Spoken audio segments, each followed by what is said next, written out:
down at the Thundering Lizard after somewhere in the matter of 45 minutes to probably like an hour and a half of maybe the greatest show that Brett has put on.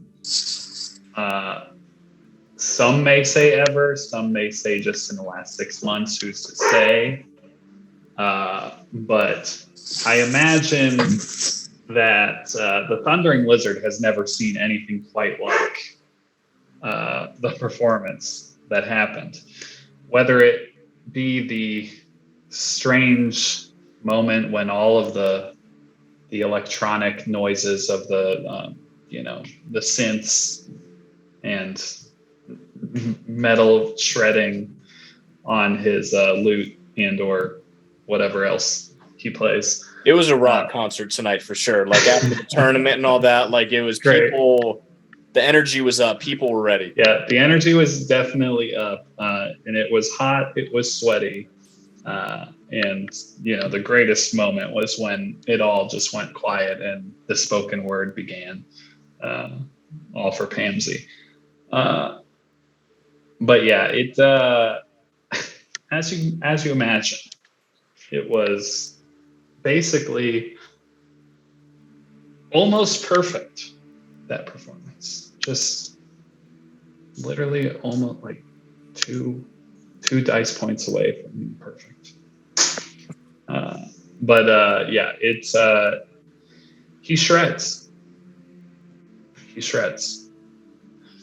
And you guys have seen Brett's performances before. You've seen Maddie out there doing her fire breathing during the performances, but there was something about this one that was on another level. Be it just the hot, humid weather that is here in Krizik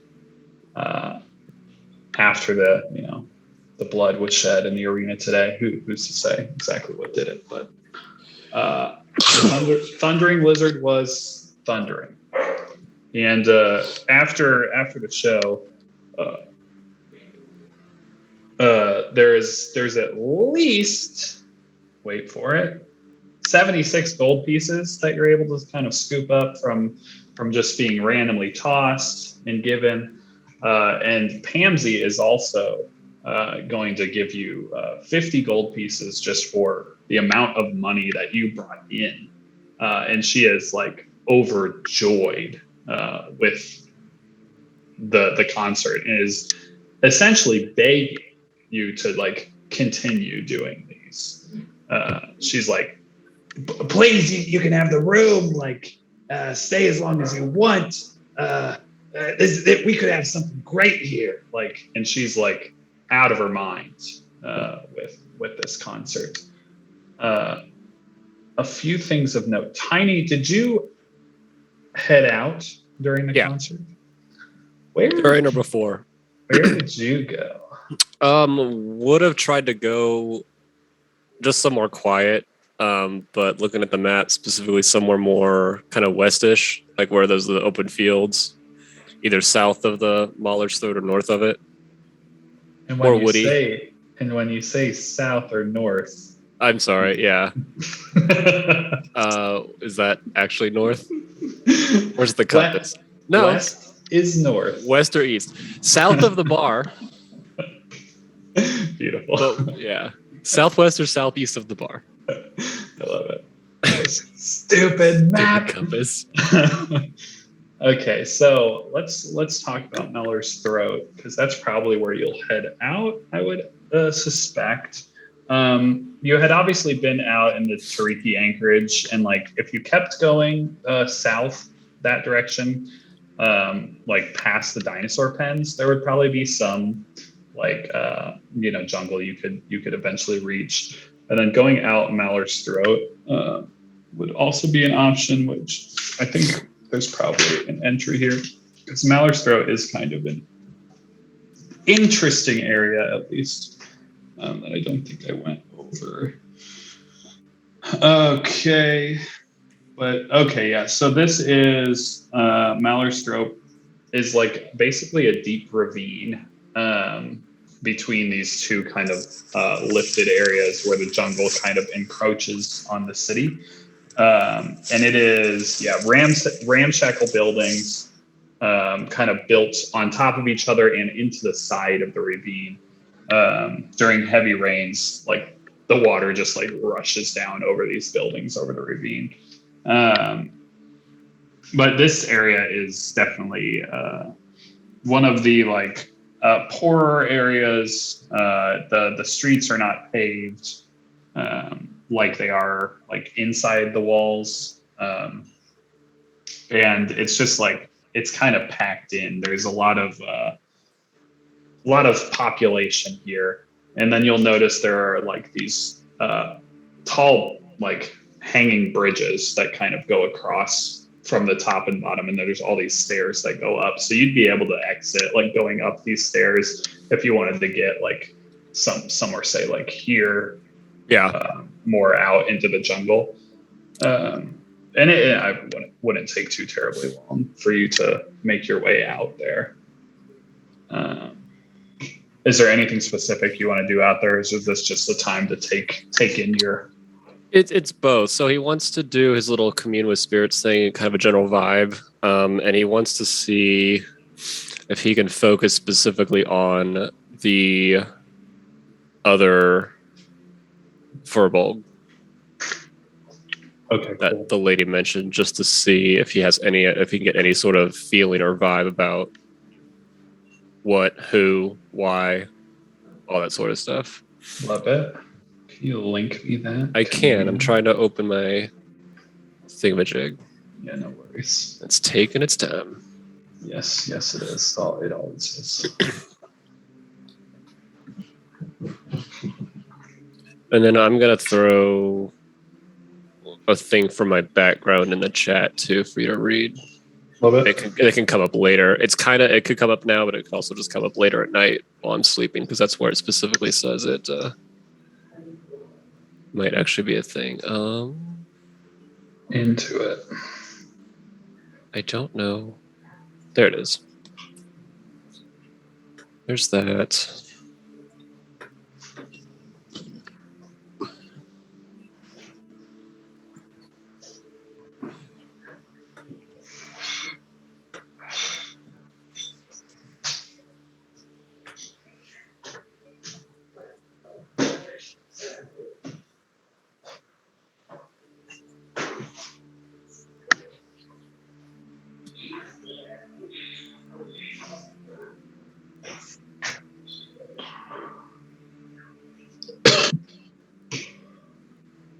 Okay, so that one, as you kind of like stand out there and focus, and this is, the sun is starting to set at this point, like as you get out there.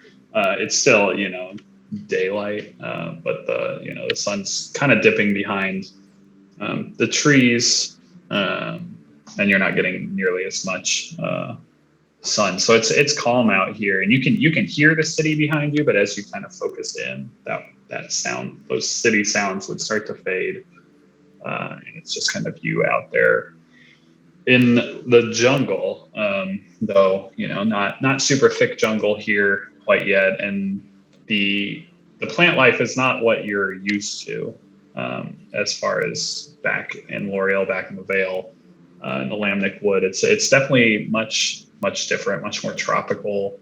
It's hot, it's humid, but there is still something that you connect with here and are able to kind of focus in and,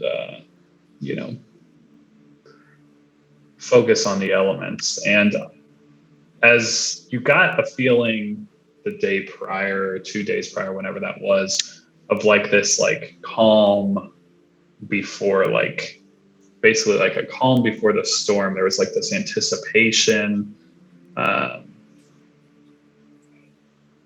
anticipation, that feeling, that like nervous, anxious fear is gone. And when you try to focus more, to like take in the feeling and try to focus it more on that Furbolg specifically, you find you're having like a really tough time like focusing it in.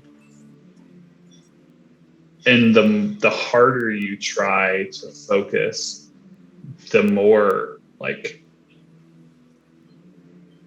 frustration out of nowhere starts to build within you. And then there's just these like flashes. They're flashes in your mind, but it's all dark. And it's like basically like if you had a deck of cards just right in front of your face, but you can't see them. And it's frantic and it's scary. And then it's just gone. And you're out there. And I think this is probably a feeling you've never had before. When you've tried to connect like that. Yeah. There's something different about it. And it's something ominous and kind of scary.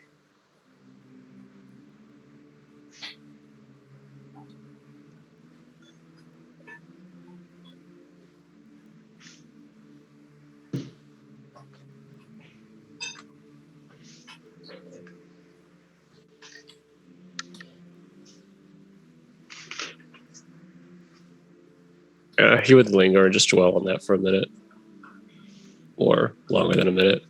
But I don't think he would do anything specific at the moment. It's eaten by a T-Rex. Could be eaten by a T-Rex.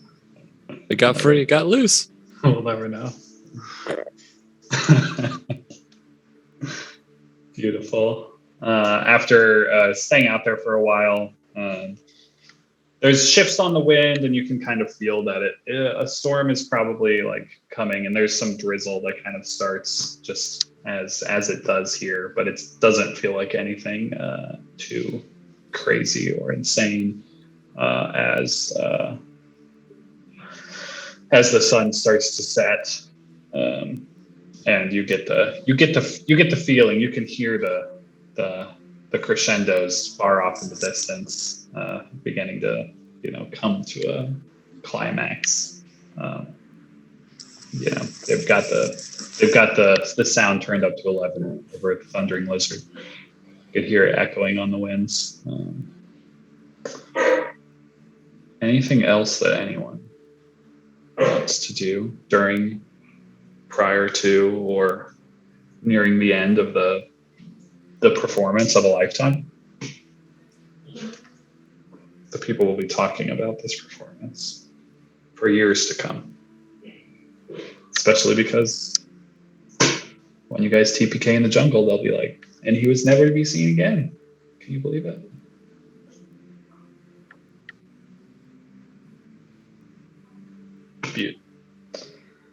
Butte. So eventually Tiny finds his way back to the Thundering Lizard.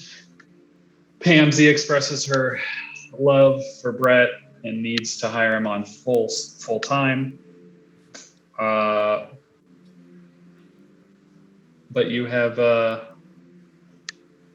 had the performance of a lifetime. You have your pay from the Grand Coliseum in your pockets. You have 2 places to sleep tonight. What do you want to do? What's Brett's prospects look like out in the crowd? I mean, they're everywhere, and you pick. We got tens out there. there's well, let's see, on a D20. It's an all right. It's an all right crowd. The Thundering Lizard, it garners its characters, I would say. So no, there's not. That's what you're saying. I need you to be specific. That is what I'm saying. Okay. At least not Brett's type.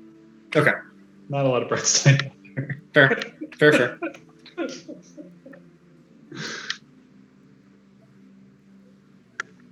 But the kobolds, plenty of kobolds out there. Yeah. They're just loving That's it. fine. Loving it. Brett's then just gonna leave the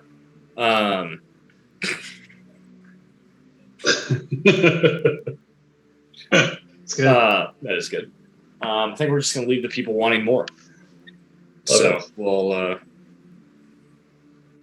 lock down. Like we're just having an indefinite stay at the Thundering Lizard. Sounds like, based on what's been described. And let's go take advantage of some nice, comfy beds and baths and all that stuff. It's true. You can have a nice place to stay. I will put it on the map so that we can see it. What layer are you on? 5.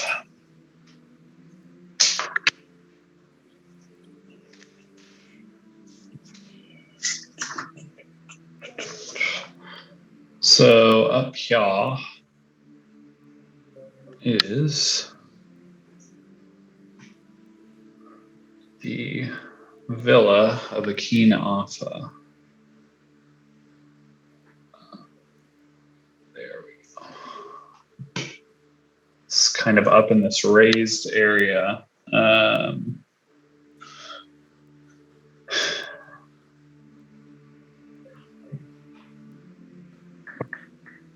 Up here. They've got these kind of like raised sky bridges that kind of connect to all of these nicer areas of town, kind of literally set above the rest of the town on these kind of like small plateaus. And all the merchant princes have villas here. Not necessarily all in this one, but connected generally to that one. And then the other one where the merchant's ward is, there are some villas within that area as well. But Akina Alpha's villa is here. As you guys are making your way over there,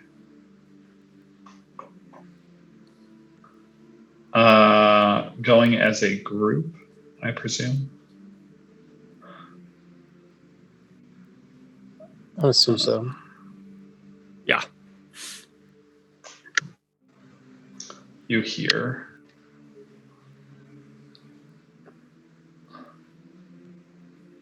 the street. It's not, you know, as the sun's setting. It's pretty crowded still out in the streets. There's people moving to and fro, going to all sorts of different taverns and inns and making their way across town. So the streets are not empty.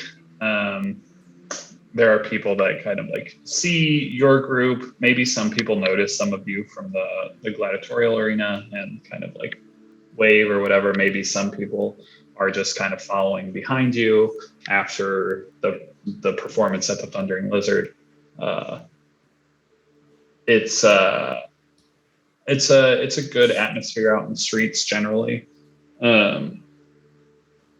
But you hear a call from like a deep Michael's guard voice man. His go-to, you know. Hey, Jem,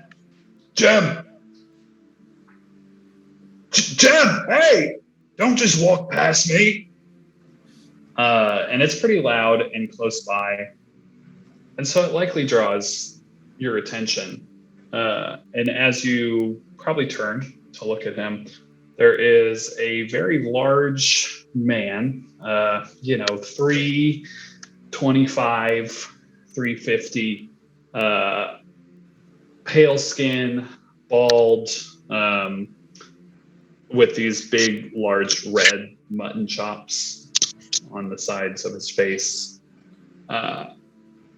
In clothes, they're not like the nicest noblery. You can tell that it's like it's nice clothes, but they've been through a lot. They've seen some use, and they're just a hair too tight. They're not really tailored fit.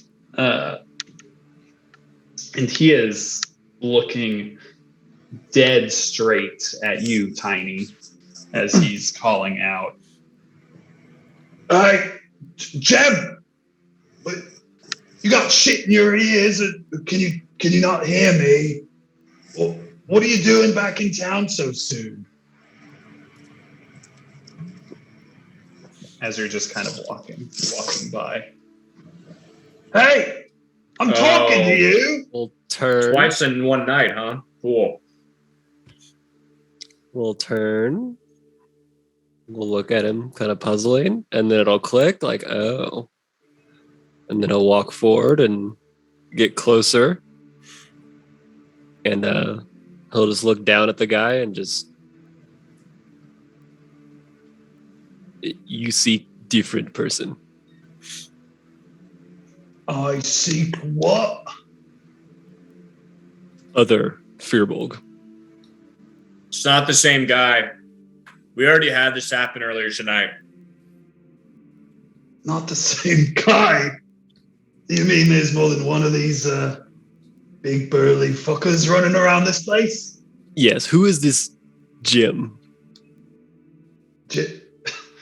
I honestly find it hard to believe you don't know him. You spitting image, though your vocabulary seems to be less than his. If I had to, take it by what you just said to me, apologies. You have to understand. He looks just like you. Yes, well, who is he? Where is he?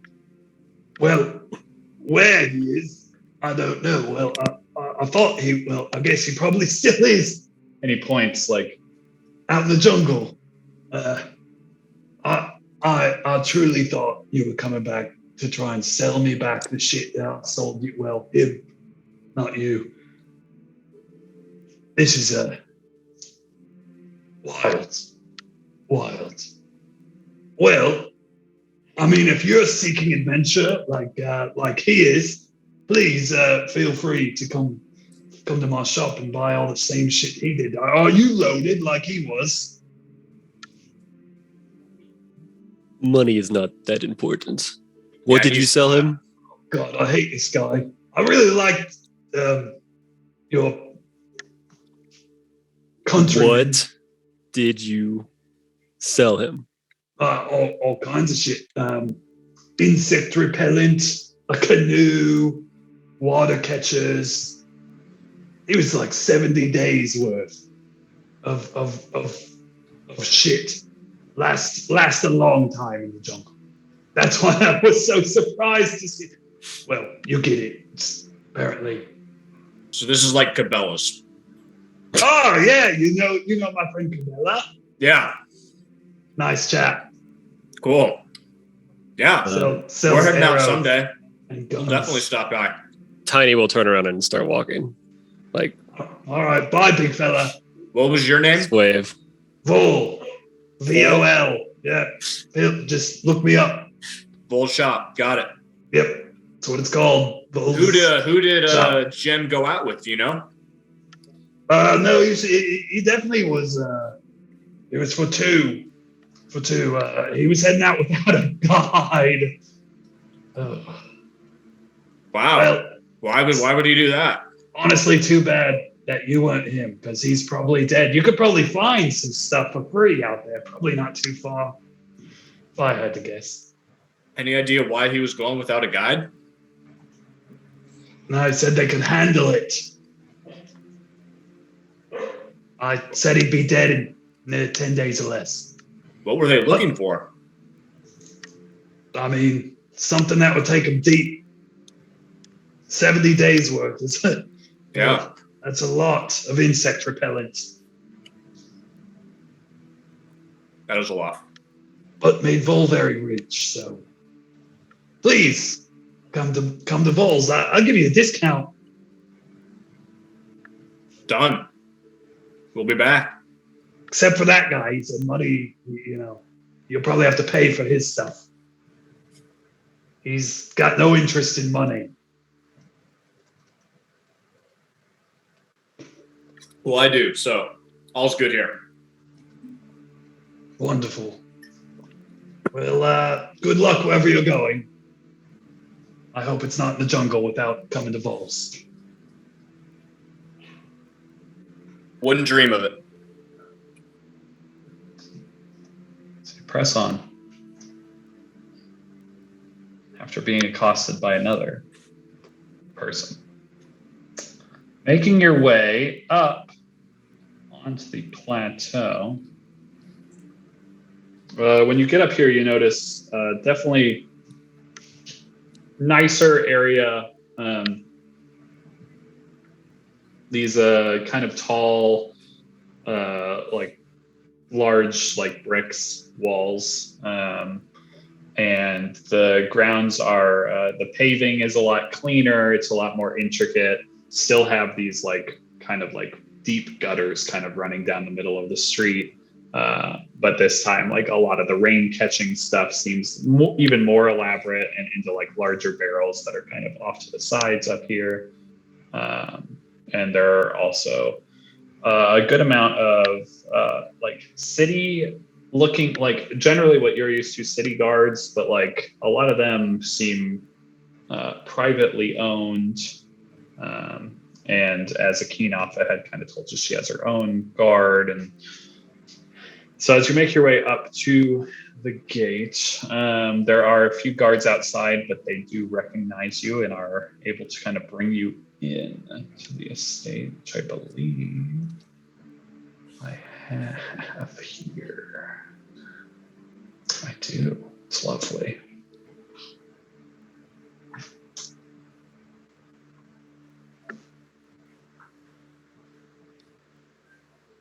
Oh, wow. Okay. It's dynamically lit. That's fun. Who'da thunk? Some of you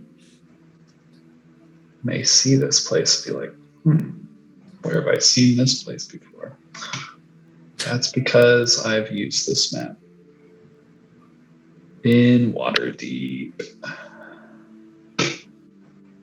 Welcome to the Phylan Estate.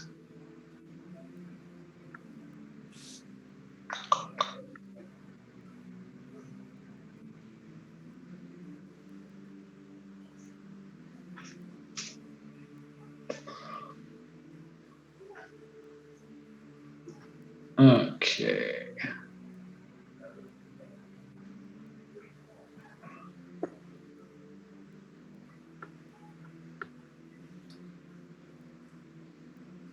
So the guards will bring you in. Yeah. And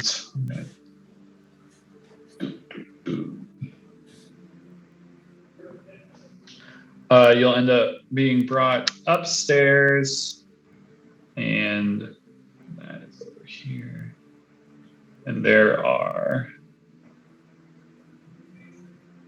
sorry, there we go. No, the camera builder.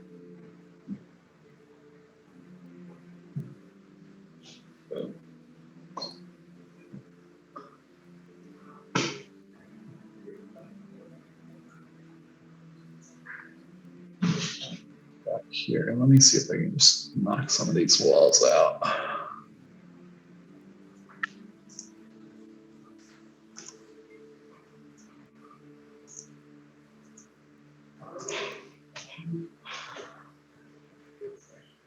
So you're basically given these 4 rooms here.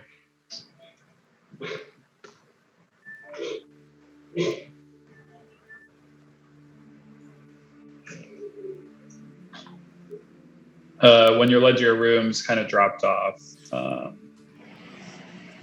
they will explain that there is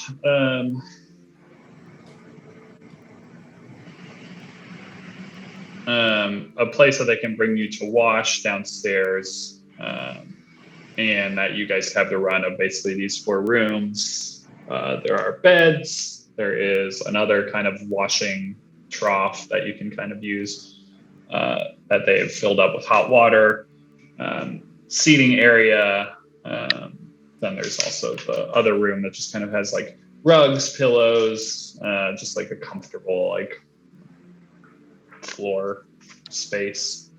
And then one kind of like larger larger room down in the back. It's more private. But this is kind of your area that you can hang out in. And that they are happy to bring you any like food, drink, anything like that. And that Akeen would be happy to meet you for breakfast in the morning downstairs.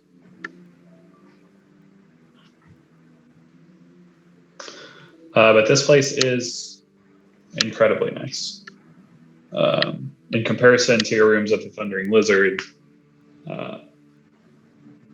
the bed's comfortable. Just the space to spread out, kind of amazing.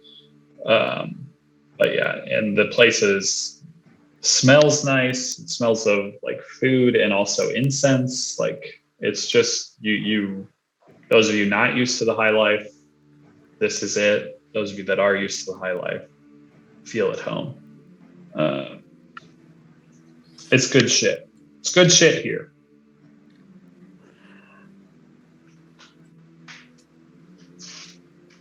I'll order a bottle of fine wine. They will happily bring you a nice bottle. Likely not from Krzik.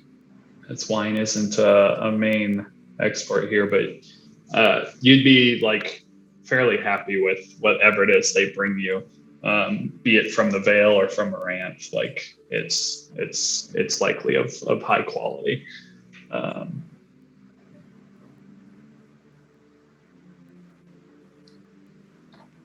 Almost orders food. Doesn't specify. Yeah, they will bring up a definite like big platter of all sorts of food. There's a lot of fresh fruit on it, just like freshly cut fruit. A lot of it very strange fruit as far as you're concerned. Definitely of Krzik. A lot of tropical fruits and citruses. But there's also plenty of like meat and familiar meat. It's not like it's not all dinosaur here. Though you probably could get some dinosaur. Gamos is probably familiar with strange meat, anyways. Yeah, it's true. The most. It's true. But yeah, it's an extensive platter that would make most pretty happy. This is like some fine ass charcuterie.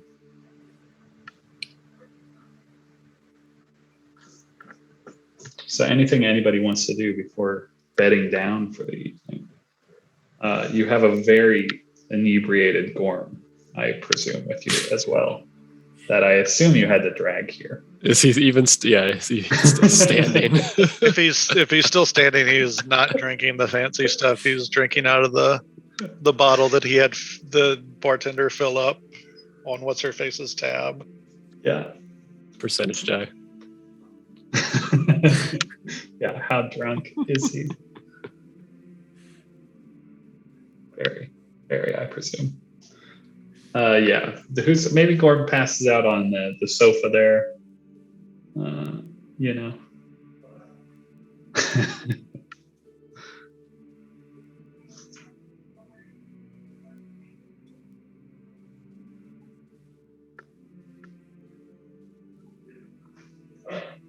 But other than getting some well-deserved food and drink in you, I'll ask the help, the servants, whatever we call them.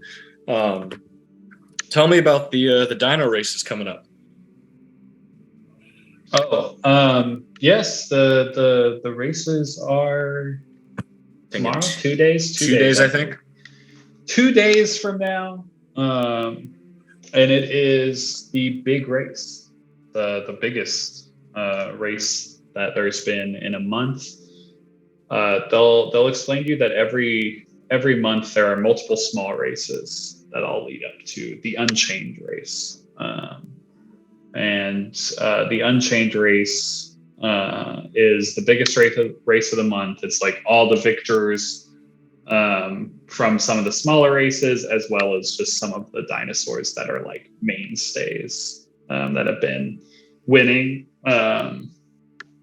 recently. And this one is like the end of the month big race. They'll tell you the Unchained race is the race that anything goes. Like there's really nothing frowned upon except magic.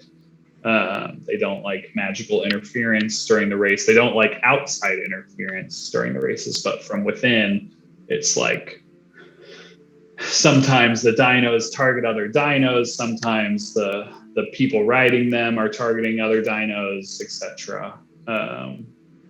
The basic one rule is that they don't want any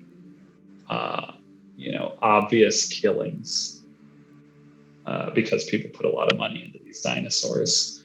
But that during the Unchained race, dinos have died, as well as their jockeys have died.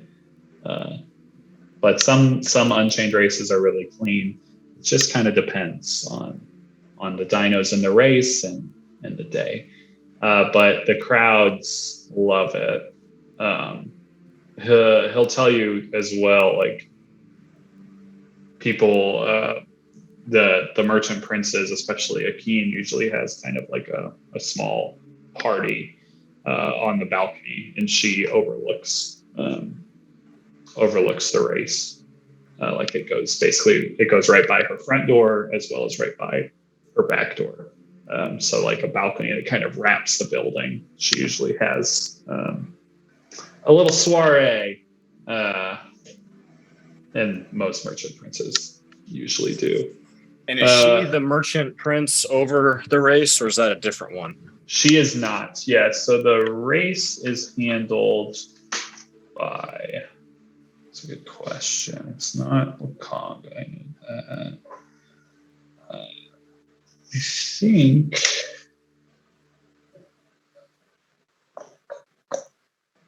Yeah, it's a dude known as Afin Talroa.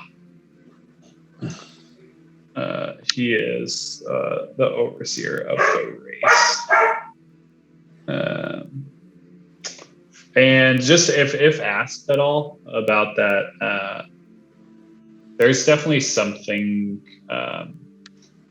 like they would the like servant would probably be pretty quick to be like, don't mention Afin around Akin.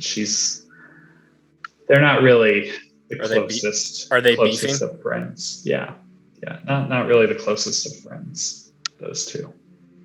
What happened? I don't know much about the relationships of the merchant princes, but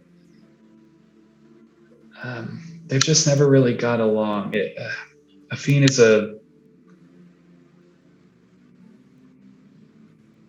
the race is kind of all he has, and he wants more. The race is only bring in so much. I think he sees what some of the other princes and princesses have, and kinds of wants for more. Gotcha. How did he get stuck with the race? I think it's all he knows. He's always been the basically in charge of dinosaurs, bringing them in, hunting them, trading them. So the race was his kind of way of getting to get where he has gotten to, but it's kind of as far as he can go as well. Gotcha. Is there anything else? Anything else I could get for you?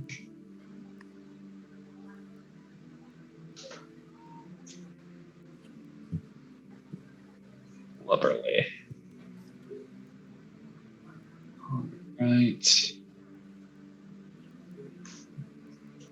Nap time? Slumber? Feather beds? Fine foods? Warm baths?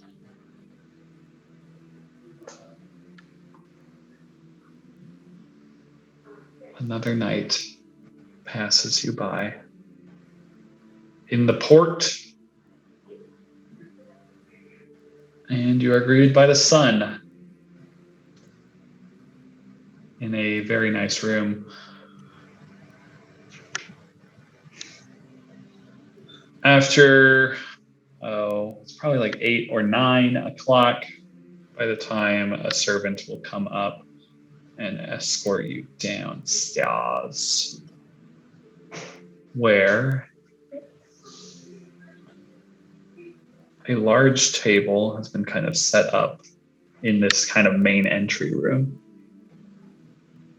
The table is covered in exotic foods, as well as like a lot of like familiar things. It seems like specifically like foods popular in the Vale have been made, and there are also a few like maybe exotic to some of you foods, but like Maranthian like dishes that have like some like interesting Maranthian like food items in them.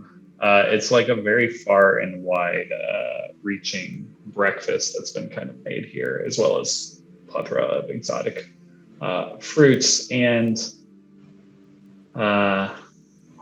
there's ale, there's wine, there's tej, there's everything anyone could ever want. A hero's feast, if you will, though doesn't come with any bonuses as it's non-magical. Drat. But it is all set up, and as you all kind of find your seats, Akin Afa will join.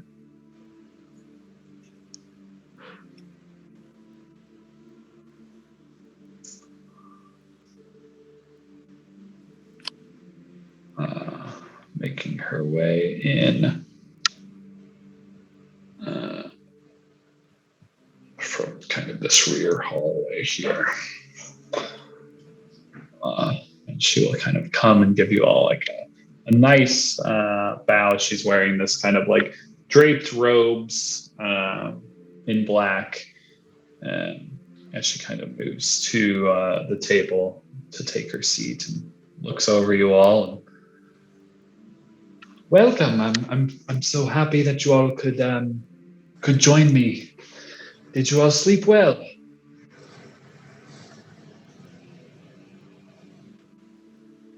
Definitely. Fantastic. Wonderful. Wonderful amenities. Your staff are great. Everything. Yes, Top notch. I hope they would be accommodating. Please feel free to eat as much as you want. I can always get something else if this does not suit you. I know you all had a very long day yesterday, and made even longer by the chaos at the end of the event. But I hope that that it did not hinder your fun that you had for winning your accomplishments. And again, I am very thankful for all you did for me. So this was the least that I could do. It is our honor to share this meal with you. She will kind of nod, and then she begins eating. She has just a small plate where she's just kind of like eating a bit. She does pour herself a a nice big pour of wine into her mug. She's more drinking that than she is eating.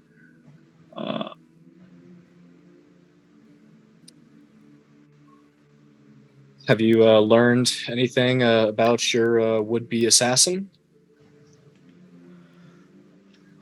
No, it was a very long night, but we did not get much. He is currently imprisoned in a secure location, but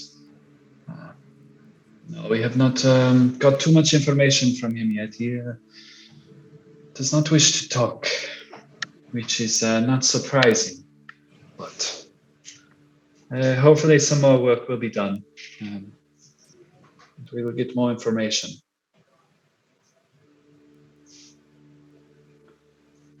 Do you have any suspicions on who might have been behind it? Of course, I have suspicions. I have many. But at this point, it is hard to say exactly. This is a difficult time in this city, and it is just hard to know who to trust. As I said, I was very thankful for all of you who jumped quickly to my aid. I know that obviously Mattie was out there, and someone threatening her was probably more of why you jumped so quickly. But still, you saved my life as much as you helped protect hers, and I thank you for that. She kind of like looks around, and there's a few like guards in the room, and she kind of like waves them off, like tells them to go into the back. They oblige. To be honest, it is hard to know who to trust anymore.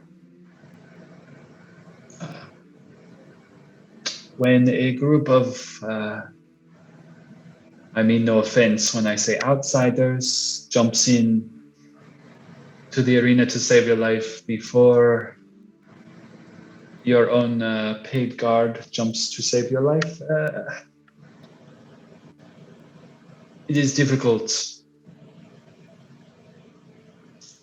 So I hope you understand when I say I don't know who to trust, but this is my way of showing you that I appreciate what you have done. And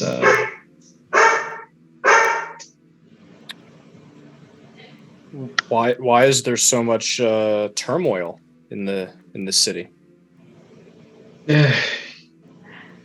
It all stems from the group of us in charge. We don't all see eye to eye all the time, and some of us are more happy with how things go than others.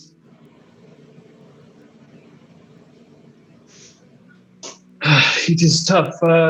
All of us oversee certain sections of the city, have expertise, and some people want more.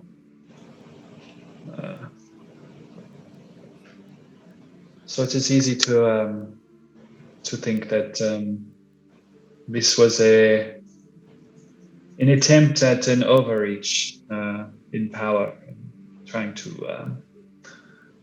to make a void for oneself, would say. I don't know. I don't know if that is fully the case. That is what some of those who I've spoken with believe.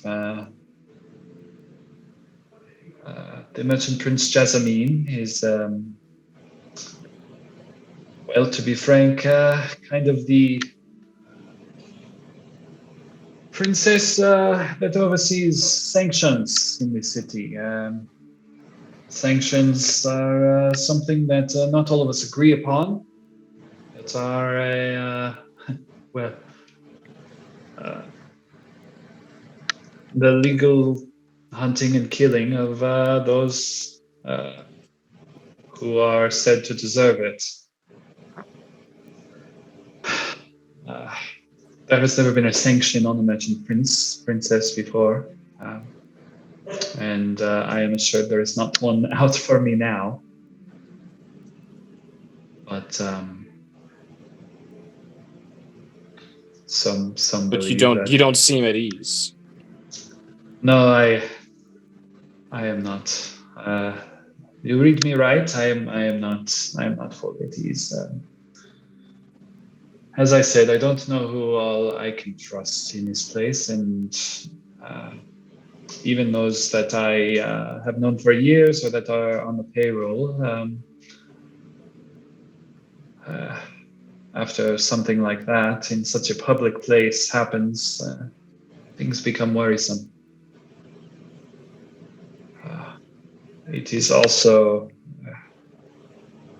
no, I should not say. It is just hard. You can trust us here. Roll a persuasion check.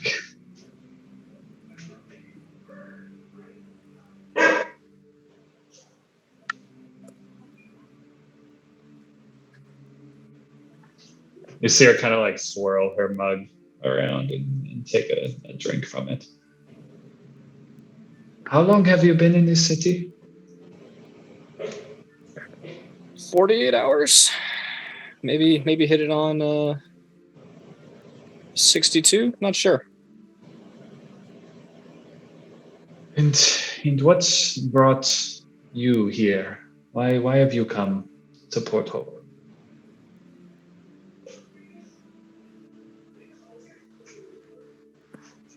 Well, you took down the main page that has all the cheat sheet information. No, I didn't. Oh, I just tried to put it back. No, I didn't. It's still there.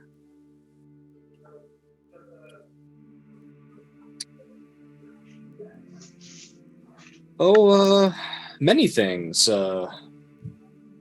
We're hoping to go on an expedition in the jungle. After a time, we're also trying to seek out the source of some strange energy that we detected out in the Vale, and our search has led us here, shall we say? She kind of looks you over after saying the strange energy. Strange energy, you say? She looks back around just to see if any servers, guards, anyone is in the room, and they are not.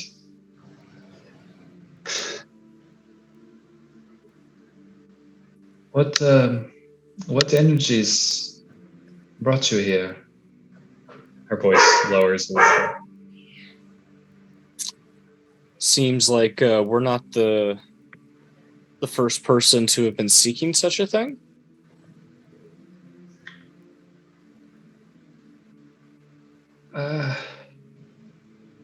I don't know. It's maybe more complicated than that.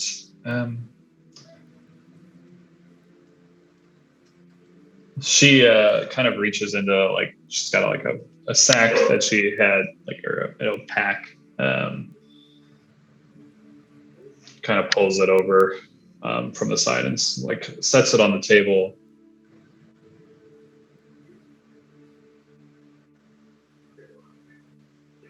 Is the energy you seek necromantic in any way? How did you know that? She starts to undo this thing. Because I've also been seeking answers of a strange energy here for some time.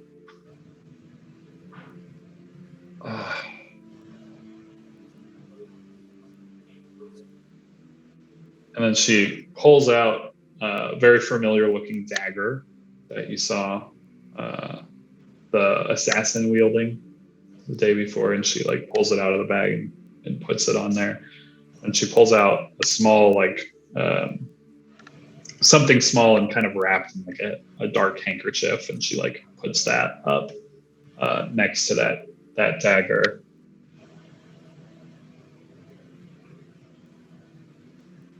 I have a feeling that this is possibly connected to that strange energy that I have been investigating, this assassination.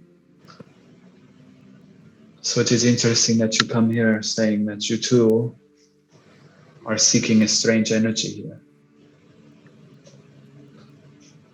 What's led you to the energy? How did you come to find it?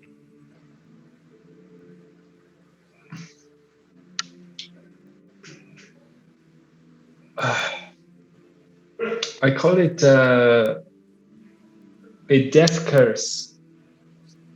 It's what I and my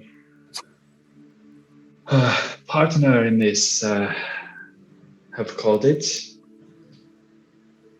And it has been about 1 year since we started investigating, or at least noticing this death curse take form here.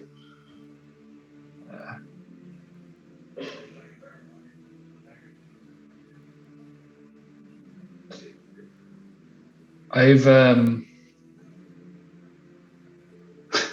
to be honest, sent a few groups, not unsimilar to yourselves, out into those jungles, looking for it. She starts kind of messing with the small like handkerchief. One of those groups, the last one that was sent out 1 month ago, maybe a little more, was led by my cousin. Is your cousin a furbolg named Jim? No, Matty. Oh, okay. No furbolgs in my family, but I have not met a Jim. She starts unwrapping the handkerchief, and as she finally gets it like more and more unwrapped, you start to see like these just like kind of gross stains on it, like dark reddish stain. And she gets it open, and there's a humanoid finger in the middle that she's just kind of holding.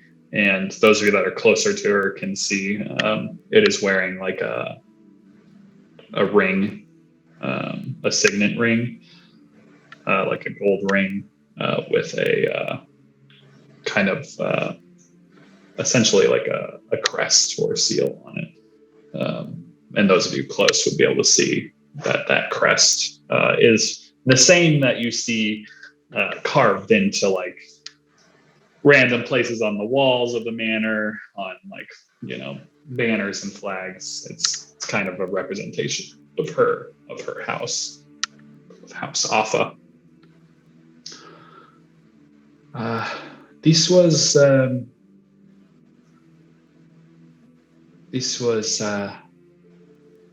carried by that assassin yesterday. This is, and she holds up her hand, and she also has that same signet ring. This is a ring that only members of my family would have. And as far as I know, none of them have gone missing. The only member of my family, as I said, that is not here, accounted for, is my cousin, who was on an expedition that I sent out into the jungle a month ago, seeking to find the source of a death curse that me and my partner have been studying for the last year. Has she told us who her partner is? No, she is. Okay. Who's your partner? Yes, it is another coincidence to all this. My friend Wakanga Atamu, another merchant prince. We are close friends, and we have been on the same page about this death curse from the very beginning. We have been using our resources to try and find out what is going on here.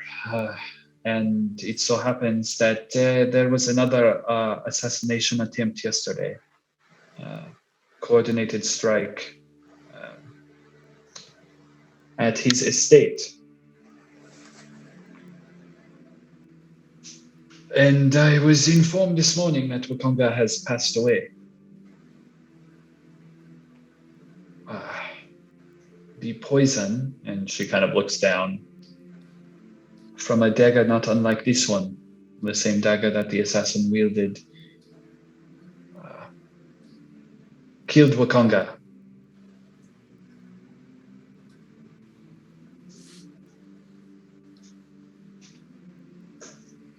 He was able to kill the assassin that attacked him, and the poison, I think, is what eventually did him in before he was able to seek help. But that happened on his estate.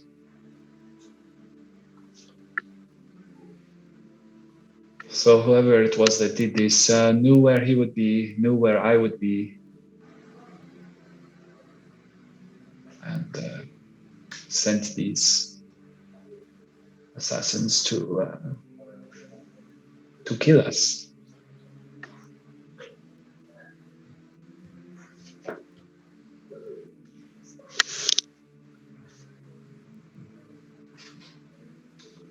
The reason Wakanga and I have seen, I guess, so eye to eye on this death curse, and she then starts kind of like taking off, like unraveling parts of her robe. And you can see as she's doing it, she's kind of like wincing a little bit. And it's actually, she's probably making some of the same like expressions that Maddie would have seen during the fight that Maddie had with her.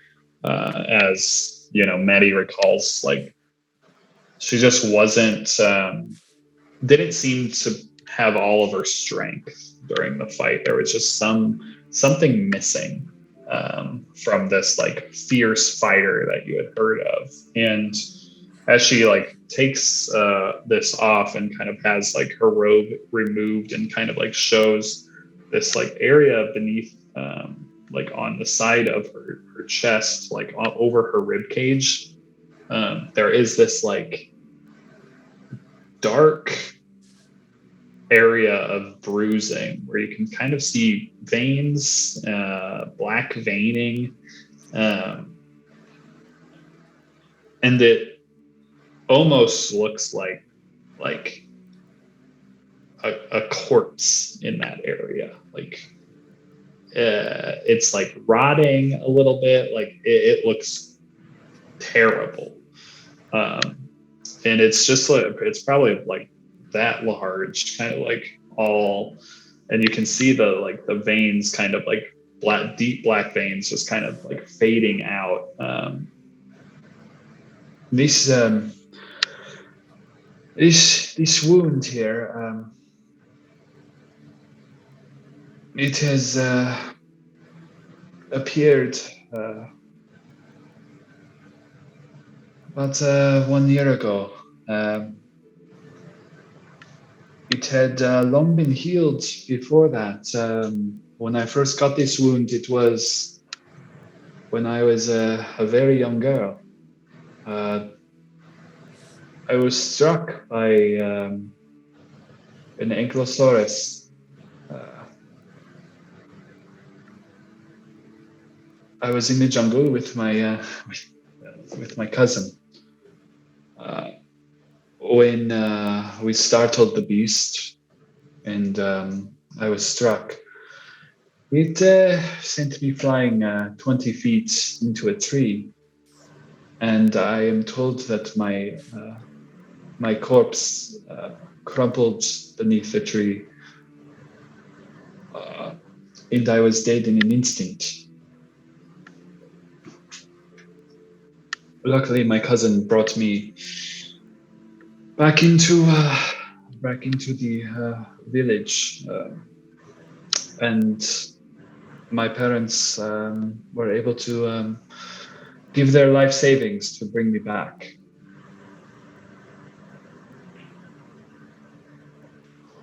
I've always bore a scar here from that account, and it was that moment that set me on my path to become a warrior.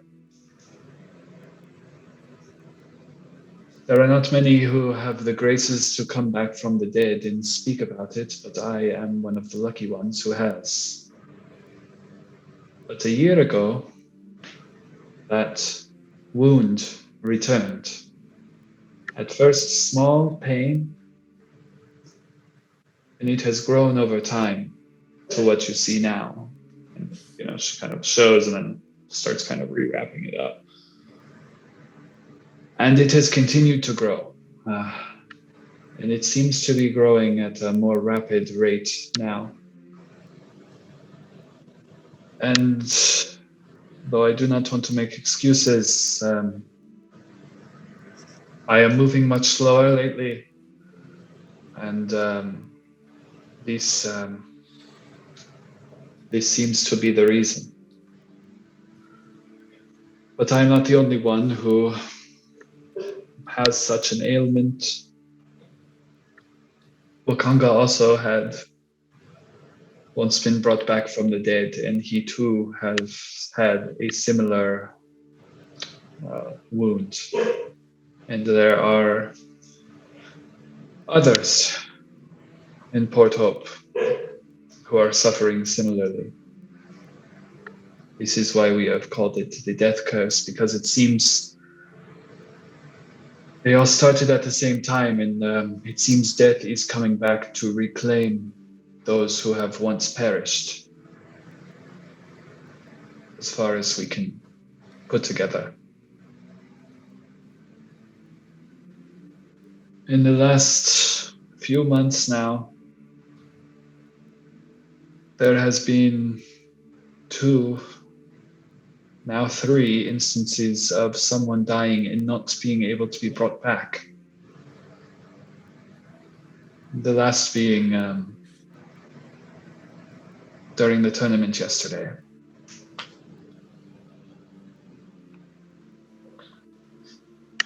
I have to assume this is connected.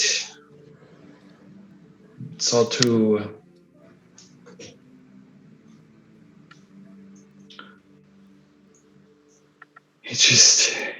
it all has to do with death. And there is something happening here.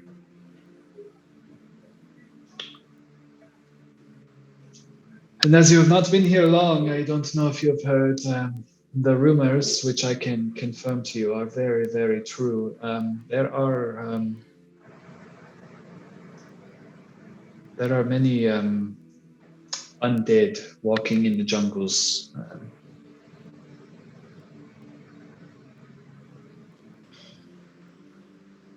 We are trying to keep the city safe, steer these small groups that have kind of joined together and are wandering away. But there are many undead here. We have brought in mercenaries from far off, experts on the undead, to help us kind of curb this undead population. But while my cards are on the table, I might as well put them all. Tell you the jungles are even more unsafe than they have been in the last few years. It's not just dinosaurs and beasts that you must be afraid of, but there too are undead walking in those jungles. It is a bad time to be in Krasik. But I'm sorry to unload all of this on you. It's not fair to do during this what should be a celebration of your accomplishments yesterday. But as I said, trust is waning, and friendly faces like yours, friendly faces that are not connected to the politics or the whatever else is going on here. But you say this, you were seeking an energy too here. Something brought you here, necromantic energy. Do you believe that it could be connected to this death curse?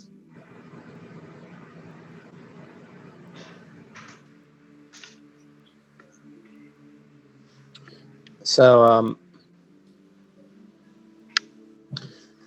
Maddie will be like, she's been like slowly like kind of bubbling up a little bit, and she's been like, and then she'll start to kind of like just do one of those things where she just like talks too much and like kind of blabbers on, and it's just like, yeah, man, it's kind of weird though.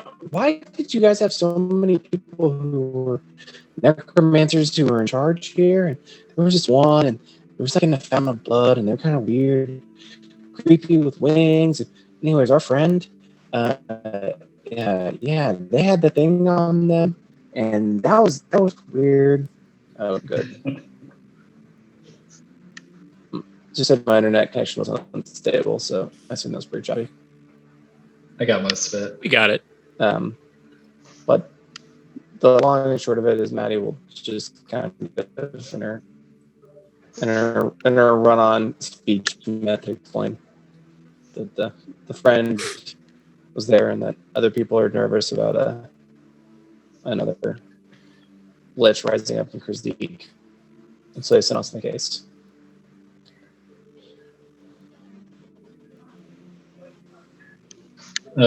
She will then kind of like pick up the dagger and like kind of like offer it out to the table if anybody wants to look at it. It's like this very it looks pretty like ancient dagger. It's got like all these kind of like just like runic symbols, like decor in it, and she'll say,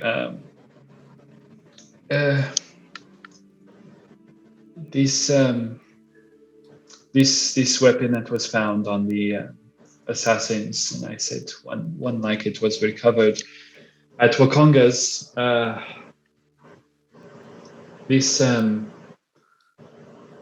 we just change his name to Wakanda? Because that's what I hear every single time. Yeah, it's what Wakanga Atami.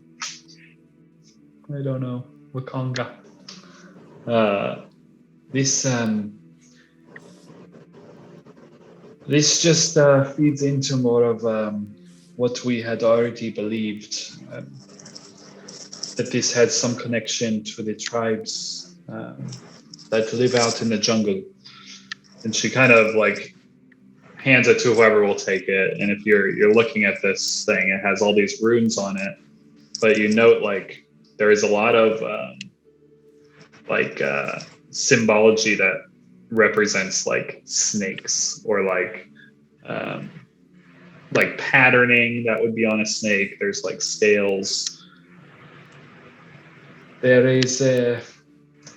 are many tribes of Yuan-Ti out in the jungles. Mm-hmm. These Yuan-Ti worship gods, snake gods. And the Yuan-Ti have been here for quite some time. Many of them trace back to long ancient times, and they don't believe that. They don't believe that we should all live in the same harmony that many of us do here. And I fear that this had something to do with them, and that is why we sent the parties out to investigate and try to make contact with the UNT. And the stagger, coated with poison, and with these designs of their people and their gods, only confirms my suspicions that they have something to do with this.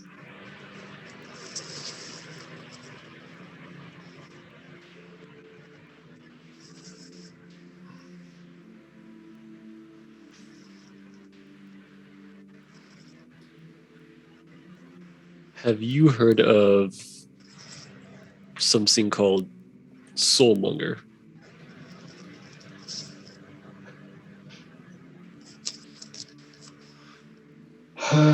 No, I can't say that I have. Is that what you call this curse? We believe that is part of it. A source, perhaps.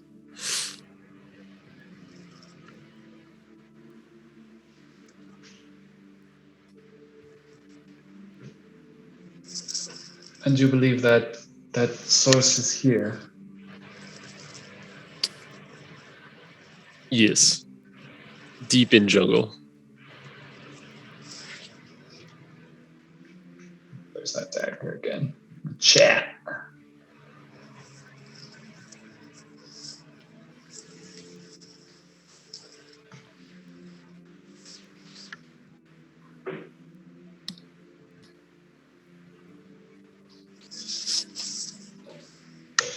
And is it your intention to go after it? Yes. It is wrong. It is blocking souls from moving forward.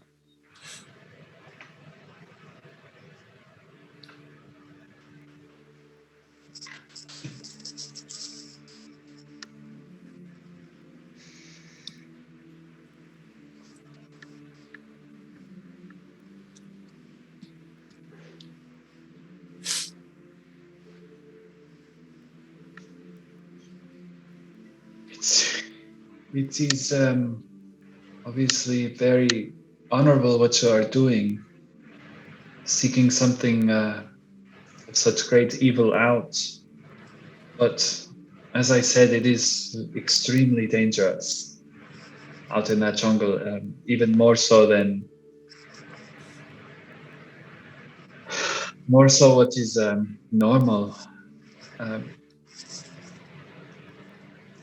You will need as much help as you can get out there. We have charter from Zindala. Who? Sorry,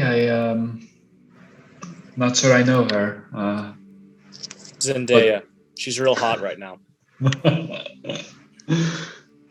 Zendala is definitely correct. She just doesn't know who she is. But okay, is she a new guide? Maybe I don't know all of Jovel's guides. But if it is she's not a guide, more of a financier. It sounds like her dad is out in the wilderness and is wanting to find him and is asking if she can tag along with us. So we'll see. We might be traveling with her, but our timelines may not align. I see. Yes. Well, as many members as you can have on your charter is probably most helpful. But yes, a charter is good. It is important. If you did not already have one, I could acquire one for you as well. Guides if you need guides financed. I would be happy to help in that way. I would recommend seeking out a guide. Going out in the jungle without one is a death sentence. Someone who knows the land is important. So you'll pay for a guide for us? What? Sorry? You'll pay for a guide? Yes, I would be happy to. Sweet. Do you have any recommendations? Although your last guy hasn't come back, so Yes, no, there are many guides. I would recommend sticking to Jobel's guides. They are more or less officials. There are others who are working outside of Jobel's network. In some may be good, but I'm not sure if they are how good they are.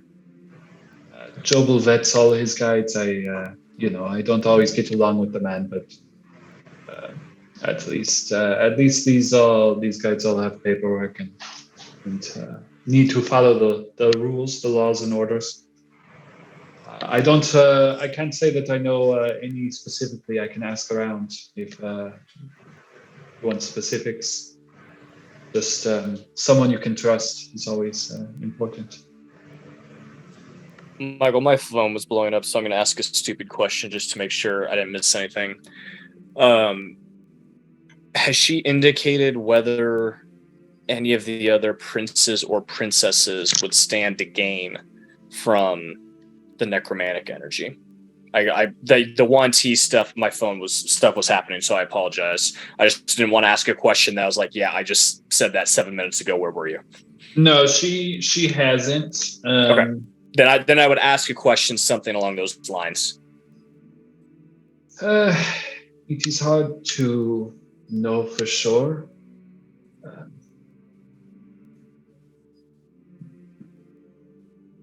If this death curse or soul monger is connected to one of them, I do not know. Obviously, myself, Wakanga, if we were out of the picture, and that would leave only the others to fill our roles, more power for them. It is possible.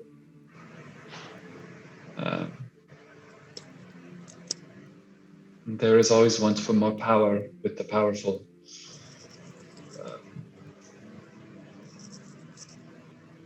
But knowing that these, not knowing for sure, but having an idea that this is likely a Yuan Ti weapon, and if this was connected to the other merchant princes, that would mean that they were working with the Yuan Ti, and that would complicate things even more.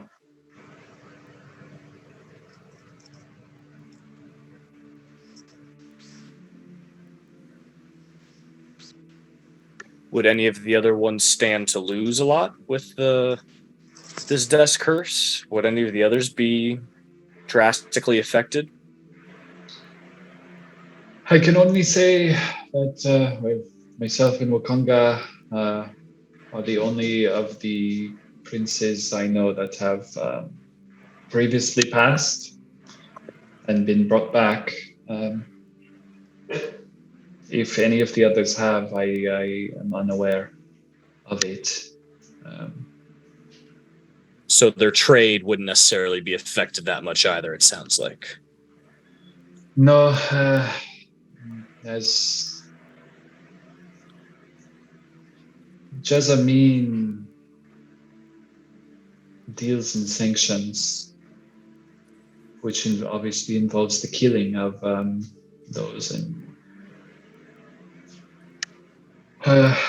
permanent killing means no one can come back. I don't know if that is good for her or bad.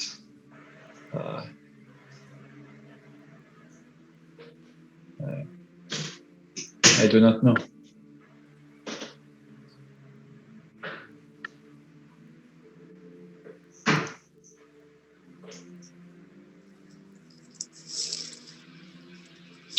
So, what do you need from us? Other than going out in the jungle, how can we help you while we're here? I would honestly be happy for you to stay here. It would be good to have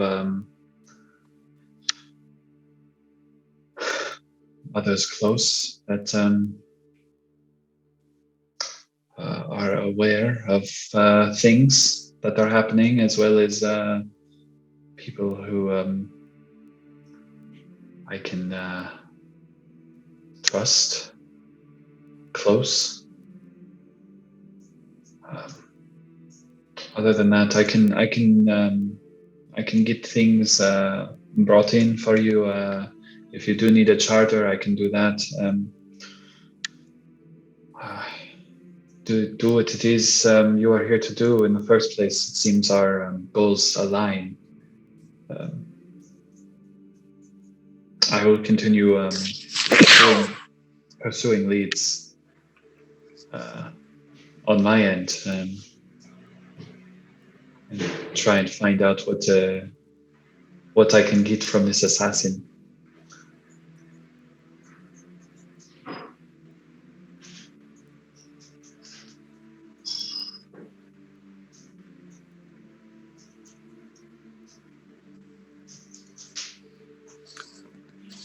We accept your offer. We will help you with your charter.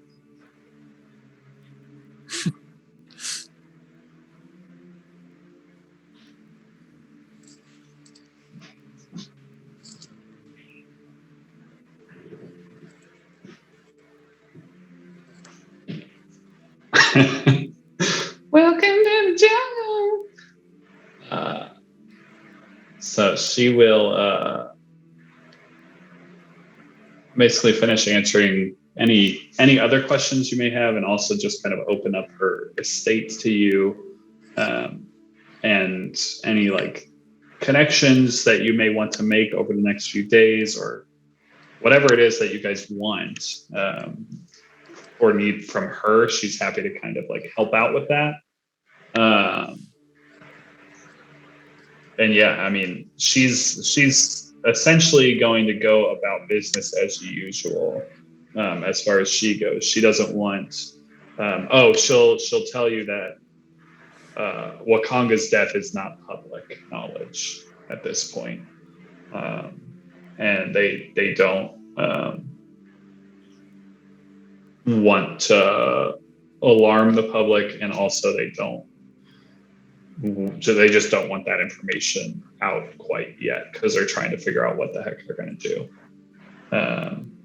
Could we see the body of the killer, the assassin? Yeah, so they could do that. The Wakonga's assassin is dead. Yes, you're right. Her assassin is still alive, imprisoned. Definitely want to see the dead guy, Wakanda's assassin. Yep. That can absolutely be arranged. Potentially the alive one too, I guess. Let's start with the dead one because that's easier. And then would she have any idea who would have a connection to the Yuan-Ti, any of the merchants or anybody that deals with them if they happen to actually come in or out of town? She does not know of any connection with any of the merchant princes at all with the Yuan Ti. What she'll tell you about them is that they are very secluded. She does not know where they are in the jungle. No one knows where they're located. It's like the others from Lost. Like these people are somewhere out there, and they just kind of materialize out of the jungle, kind of thing. Like, and they are often aggressive and territorial, even though you don't know like where you're supposed to be. It's yeah. She's unsure. The other thing that she'll definitely like say about them is that they can hide in plain sight as well, just as easily. So that's one of the main reasons why she's kind of very untrusting of them, is to a lot, a lot of them look very human. And they could be just hiding in plain sight. So that's kind of one of the scary things. So she's kind of afraid of spies. Cool.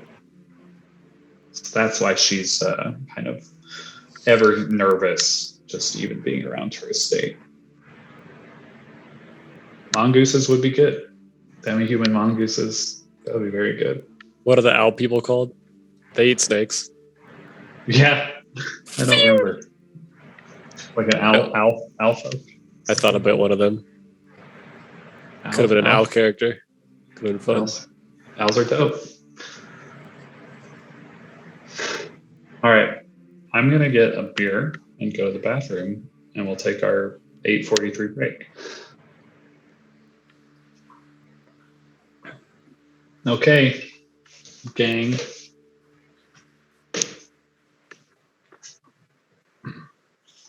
You have met with a merchant princess, Akin Afa,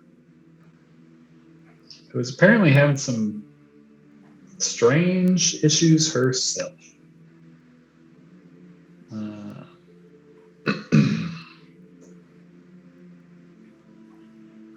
What are we thinking? What are our next moves? We know we want to maybe interact or get to see the body of the assassin who has killed Wakanga, the merchant prince of magic and lore. That guy. That's his kind of umbrella.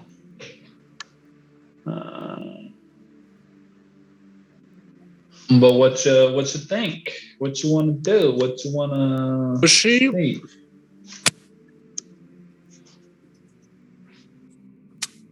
Was she very familiar with Wakanga? Yes. So she had been kind of working with him for the last year on like putting together as much as she could about this death curse, as she called it, because So he was also suffering from it. So she would probably know that he probably didn't have a whole lot of info on the Yuan Ti either. Correct. Yeah. Okay. They kind of came to the conclusion that this had something to do with the Yuan Ti together. Okay.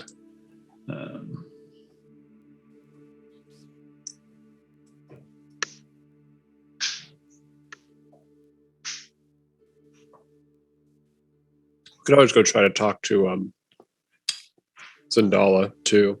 She probably wouldn't know anything, but I think we should try and get in with another merchant prince or princess. yeah. See what the other side has to say. And she really seemed to have no idea who could have killed her, right? Or the assassin. It was pretty much just like anybody. Yeah. Power. They recovered that information, like, but otherwise there's no nothing identifying about them. Like they can't figure out who they are. They can't get this guy to talk, and the other one the same. She just said it's just a person, as far as she can tell, as far as they've uncovered so far. It's only been less than 24 hours. Right. But yeah, they're just pretty unremarkable generic people, as far as she can tell. Humans, though, she suspects maybe Yuan-Ti.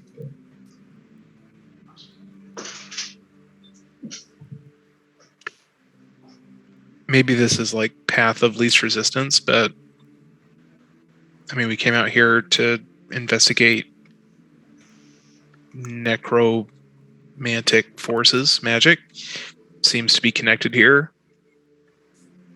She seemed like she would pay for a guide. Like, is this going out in the jungle, seeking out some UNT, seeing what we can find out? Not a good option? I think that's an option. I think the question is, I think people want to do the dino race tomorrow. So go out in the jungle for like a day. No. I mean, dino race. We can dino race. Who doesn't love a dino race? I mean, I would say meta-wise, we got a pretty strong warning from our GM that we might not be ready for the jungle, and we advanced 0 levels. So, and everyone who talks about the jungle says it's really dangerous. So that's not maybe the best character reason, because that is completely meta, but it's been hammered home enough, which suggests to me we're not ready and need to find out reasons why we should progress and level here for whatever that's worth. From my standpoint, we've talked to one person who, I just want to talk to more people, and just because this princess, I've already forgotten her name, Akin Alpha, nailed it. Just because she was just because she was the first person we talked to doesn't mean she's right. I'm not saying she isn't right, but just I would like to get the lay of the land more and feel things out.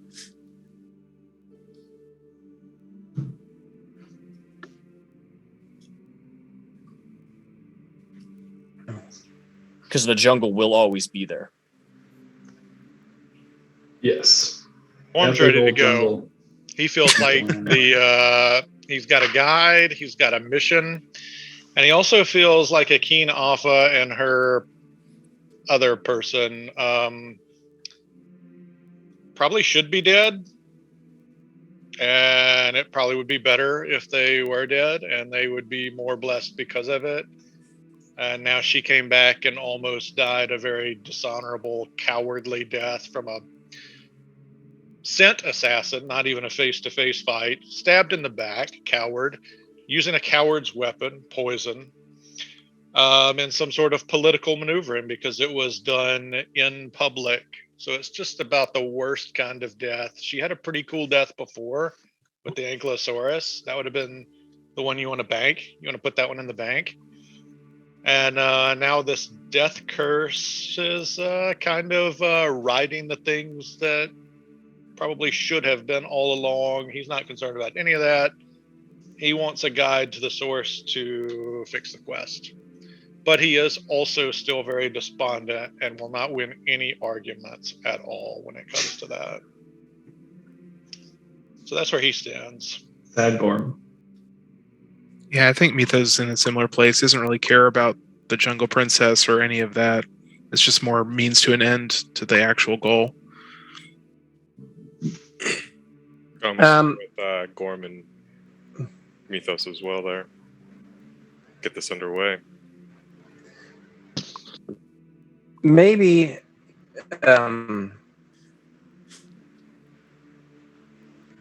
it seems like, I mean, if we're gonna have that's already half the party there. If it's gonna be like a default towards, we can go die in the jungle. Well, I mean, it's for like, and maybe we could, like, after having this discussion, go back and talk to either the Jungle Princess or try to have some more like gathering information. But like, can we maybe get some the jungle to me, I guess, has always felt like a very one-way journey, but that doesn't necessarily have to be the case. Is there anything we could do today to maybe like the Yanti, if the Yanti are our only lead, and we know that they're probably like in the jungle, like would there be anything like I've been listening to so much Glass Cannon that I'm on Pathfinder brain, but it's like gather information throughout the day to see if we can get any leads on like does anybody know where like a Yanti encampment is, and maybe not too far in there, can we scope around and see if we can figure anything The out? assassin probably would. I would have to think, That's right? that's what I was gonna. Yeah, that if we could get him to talk, maybe one of the other guides. She mentioned that one particular group, but if there are other guide groups, maybe they know something. There's also that on the map. There's that old town area or the old city that might be more familiar with shady happenings or something. Might be more prone to sharing secret, or at least knowing secrets. Yeah, it's where the executions take place in like that horrible place. Mm-hmm. Yep. Executioner's runs up there in the old city. Mallar's Throat is going to be like more like your thieves, cutthroats down there. But the old city is, Executioner's Run happens there. It's a lot of the older temple structures that existed there, and also the dump. The dump is up there. So. Would there be a place of like maybe the old city, but I lost my train of thought. I had a thought that conflicted with another, and for some reason I ended up with Borseal being my thought was finding like old maps or old records of like where Playful was. And my thought went, someplace Borseal would work, and then the thought of Borseal just completely derailed everything in my brain. I'm really glad that happened. That is a sign of love and adoration. Can we find Borseal Senior somewhere in this area? Borseal definitely exists here. Has to. Definitely, probably has to exist here. But I think, for our day, just decide what we want to hit first and just start pegging off. We can go places, and then at the end, if you want to just try to gather information, that is also an option. There's actually a mechanic for it in the book, which I thought was cool. Ooh. Pathfinder literally has a mechanic for it, but the book doesn't do so. But yeah, if you want to kind of, I'll tell you this: the leads that you could find from like actually trying to seek out leads probably have a higher ceiling than the gather information rules that you can achieve. But you can also do both. So up to you. They're also harder to find all those good leads, in this big old city, much smaller than Waterdeep. Those of you that played in that campaign know how insane that was. That was an interconnected web of mystery and lies that went for miles and miles and miles to depths unknown. One day we'll uncover those depths. Who knows? Maybe there's a ship in the harbor with a half-naked pirate. Who's to say? Drinking a Bud Light.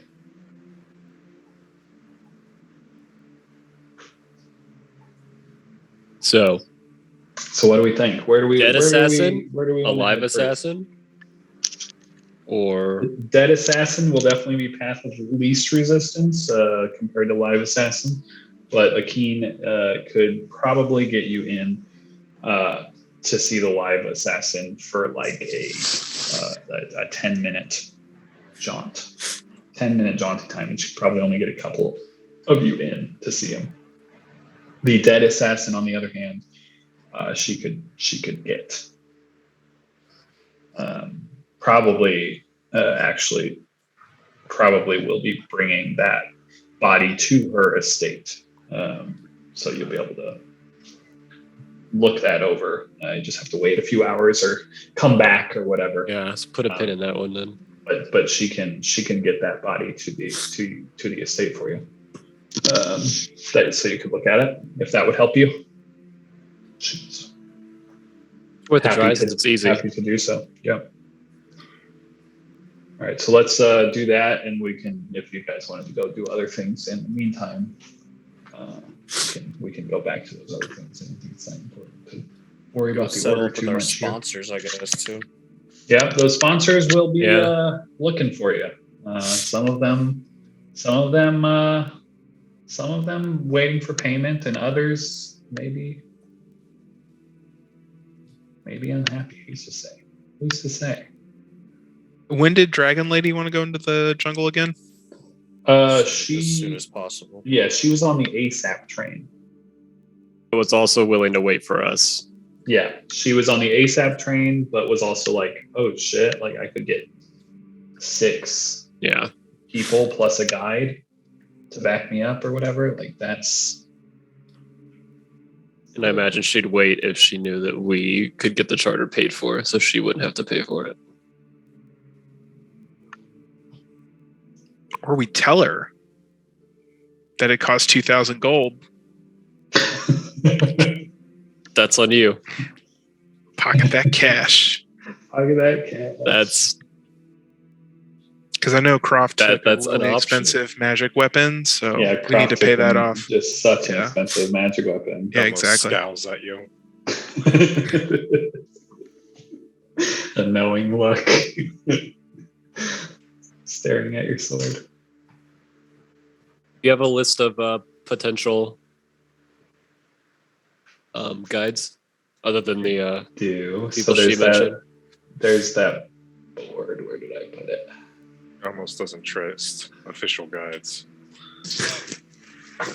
In the character section, I will just hit it here. This is the Thundering Lizard notice board. If you click on that, it will pop them up larger. Could it be bigger? If you click on it, it should be bigger. Got to get bigger. Not big enough though. Like Would you bigger, like- bigger. Oh, Mine. okay. Open it. Oh, in a I new found the tab. zoom. I found the zoom. Yeah. It's blurry though. Okay, new tab. New It's tab. not blurry Yeah, at all. if you open it on in my a tab, it screen. should be big enough. We've done it, team. I could also read it for the viewers. if that's We've solved Michael's lizard notice board puzzle. So are all these guides the non-official guides? Some of them are official. One group of them is not. So first we have why pay for one guide when you can have 2 for the same price? We have the smarts, the goods, and our own Triceratops. Treasure abounds. When we're done leading you to all the ancient sites and sacred places that we know of, you'll be swimming in gold and magic. All the other guides will lead you in circles and make you do all the work. Don't be fooled. When we return to Port Hope, you will have the tales and the fortunes enough to last a lifetime. The price is 5 gold pieces a day with a 30-day payment up front, but we're glad to reduce our rate for equal shares of any treasures found. That is Ferul and Gondolo. They look Sold. sketchy as hell. Sold. We've Yeah. got debts. You will recognize Hugh Hackenstow. I've stood atop every mountain in Krizik. I know every gorge and every crevice, every plateau and trail. My memory is an iron trap. I forget nothing. Trust a dwarf, I always say, because a dwarf will never steer you wrong. Fearless I am. There's no dragon, beast, or undead horror that scares me. You want a guide who runs away at first sign of danger? No. You want a dwarf, and I'm the toughest in the port. Red Dragon bit off my arm, yet here I stand. Something, can't read my own thing. Take. There's a T missing. Takes more than one dragon to stop Hugh Haggenstone. I charge 5 gold coins a day and expect 30-day payment up front. Best coin you'll ever spend, I promise you. That's That's you. too many promises. That guy was definitely compensating for something for That's sure. you saw him fight in the tournament. One-armed dwarf. I am 0 for 2 on this Rager. situation right now. Didn't he like not hit anything ever He did in the all right, tourney? I think. I don't in your rounds maybe. He almost Uh, made it to Nate's round. He did almost make it to the end. Next, we have Salida, also someone you might recognize. I've led many expeditions through Kazik. I alone know the secret trails that appear on no map. Hire others at your own peril. Azaka and Shago have led numerous expeditions into these jungles that have never returned. Farul and Gondolo are charlatans, plain and simple. And old Hugh suffers from mad monkey fever. I'm sure of it. Need I say more? 5 gold pieces a day is a cheap price to pay for your lives. Spend your gold wisely. This is the woman that fought Maddie. Next, we have Azaka. Stormfang, I believe is her last name. If you need a guide to get you through the jungle alive, look no further. I was born in the jungle. I know its dangers well and how best to avoid them. Should you choose me, you may rest assured that your party is in safe hands. I charge 5 gold pieces a day and require a 30-day payment in advance. For adventurers who aid me in a personal quest, I will waive my fee and guide them to the places no one else could find. This quest will take us to Firefinger, the evil terrafolk that roosts atop its peak, stole something from me, and I want it back. That's Azaka. The evil what folk? Terrafolk with a P. I mean, Is that like a different? I guess I can. I can You do a really want to roll a nature check or a history, your choice. Oh yeah. I miss playing a wizard. You've never heard of that term before. Don't know what that is.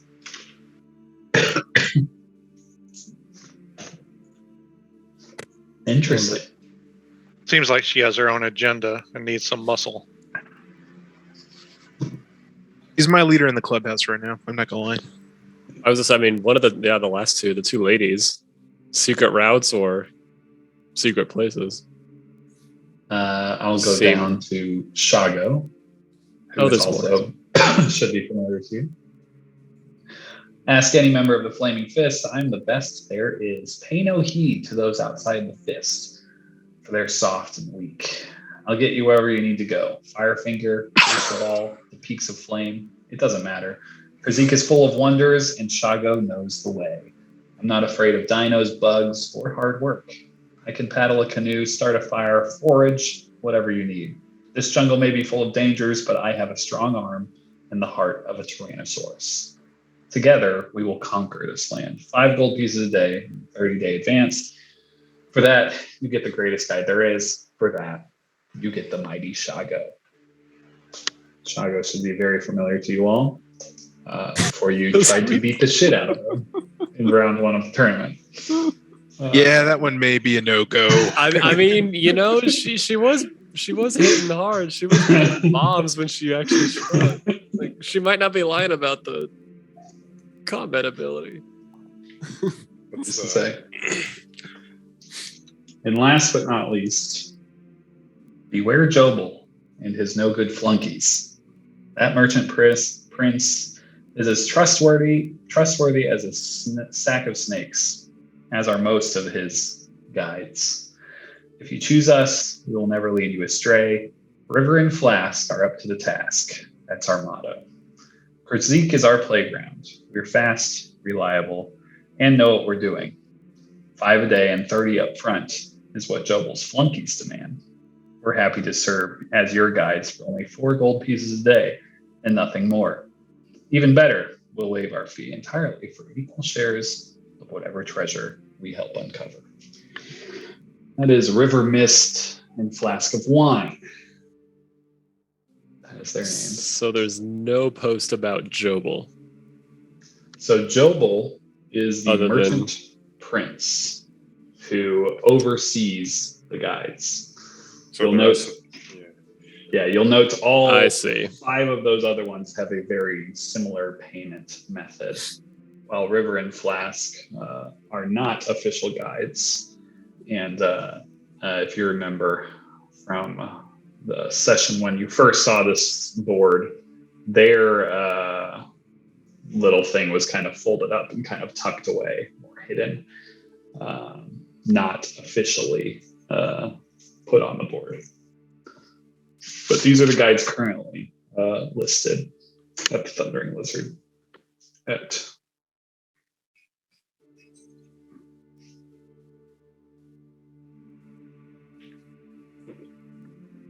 And then, you wait. Maybe another guide returns. There's other guides out there. Croft, what was your thought on that one? The last one? Because you made some gestures, yeah. You were like, ah. Yeah. No, Gamos doesn't like the idea of dealing with merchant princes. Mythos would also find those two people to be somewhat entertaining. Like he'd be down for they'd be the most fun, potentially. Nate looks at the GM and says, 2 more NPCs for you.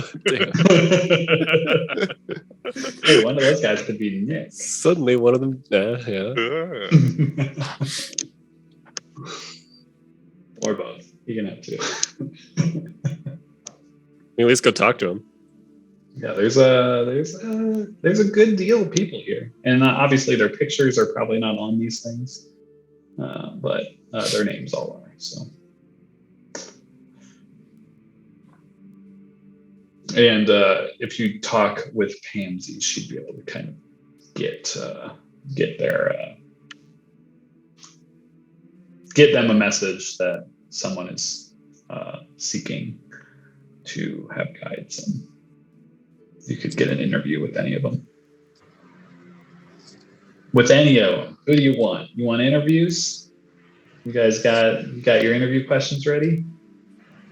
For some reason I feel like Mythos might take the lead on that. No idea why. I couldn't suspect why.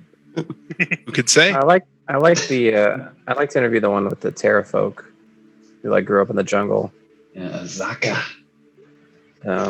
What's her last name? I think it's Stormfang. Just if we're gonna find any leads. Zaka Stormfang. Yeah, she would be somebody I would consider as well. Good with those 2 as options, yeah. The first one, they definitely are sketch as hell. The second guy's crazy. The third one, if I know anything about interviews, she was just talking bad about everybody else. She had really little, nothing to say about her own skill. So she's out, and Shago is not gonna do anything for us. Shago seemed very confident, or very Yeah, but I don't know. Yeah. Shago was a good fighter. Not confident in a good way. I'm as Mike was reading that, I was like, it seems like she's just. Oh yeah, he's about number 1 for sure. She's building herself up big time. Just Wait, to lead us am I into a misgendering? death pit. I don't know if Shago? a boy or girl. I don't remember. Could I be thought it was a either. girl. I don't know. It could go either way. I'm sure it says somebody.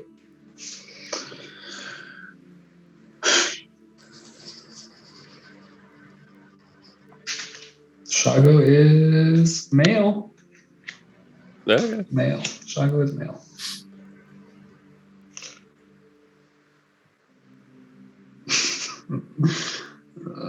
Ferul and Gondolo, I think they're half. Pretty sure. Oh no, one's a human. I was to say halflings. We've been down One- this road before. One's a human, one's a halfling. They have their own Triceratops.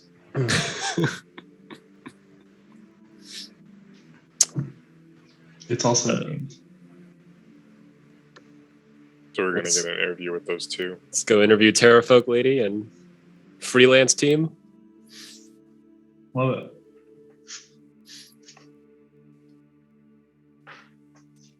Perfect.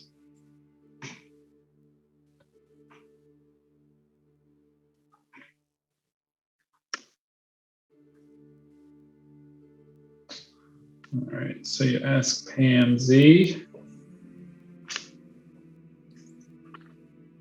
get you in contact with Osaka Stormfang, River Mist, and Glass of Wine. Man, such good names, those two. Lovely. So yeah, she'll be able to get you set up with both of them.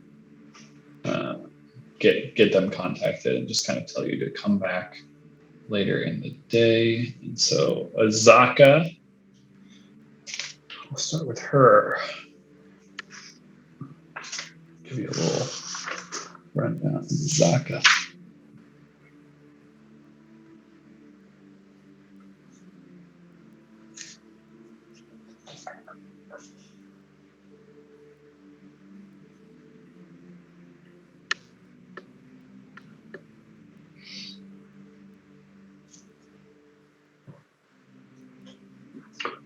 All right, so when you guys are kind of waiting in the Thundering Lizard,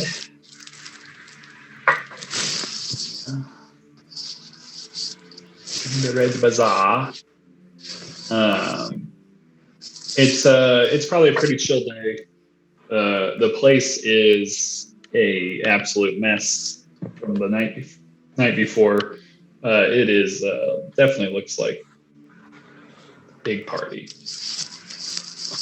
had happened and continued late into the night and early into the morning after you guys had left. And when you guys kind of show back up, Pamsy is like happy to like ale, whatever you guys want. Like, she's like, you guys brought in so much money with the performance that she's just full on loves it. So you guys kind of have to run up the Thundering Lizard. Whatever you guys want, she's getting it for you. And her cousin Larvist, she'll have him like waiting on you, hand and fist. So whatever you guys need. But she will send out word to get Azaka and River Mist and Glass of Wine to come for guide interviews, and Azaka will be the first to show up. This is Azaka Stormfang. Give you her little face again. She walks in. She stands about 6 feet tall,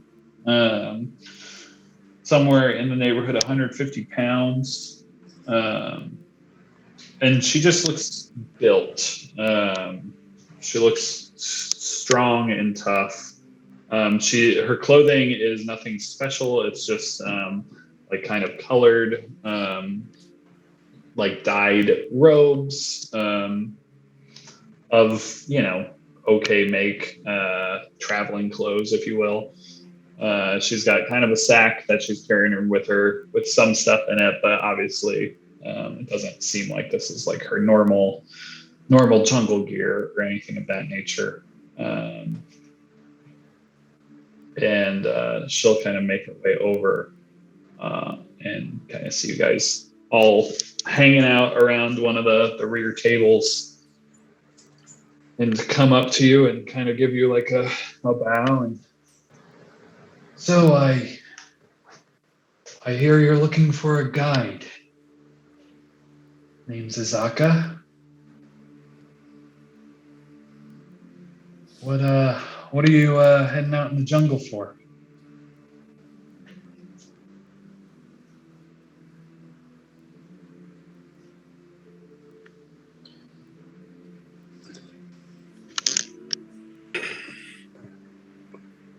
Do we We tell? are.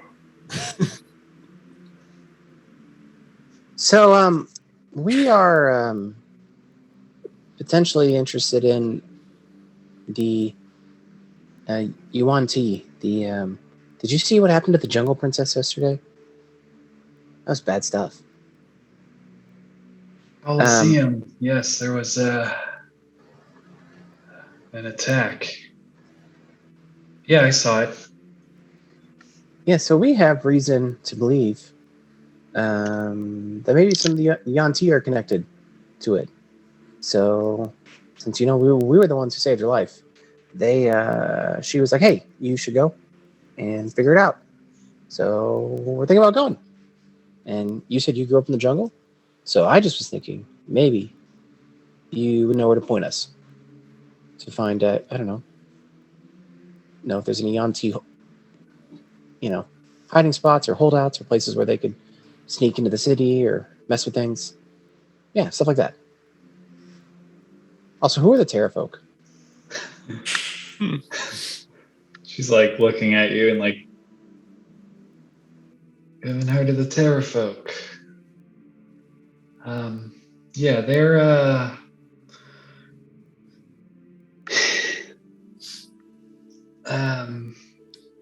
pterodactyls? Flying dinosaurs? Oh yeah. And Maddie will like open her arms in a weird exaggeration for her flying. They're a bit like that. And she says it with some like grit. They're a evil race. They roost at Firefinger.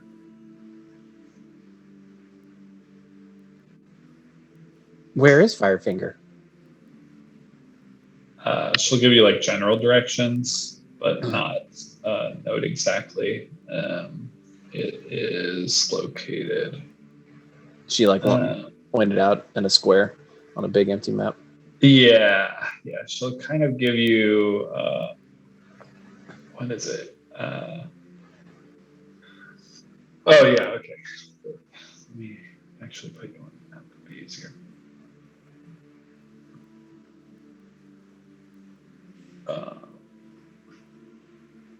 She'll say it's Firefinger's located just down the Tairiki River. It's not too far from here, but I need a bit of help there. It's not something that I deal with on my own. What makes these Terra folk evil?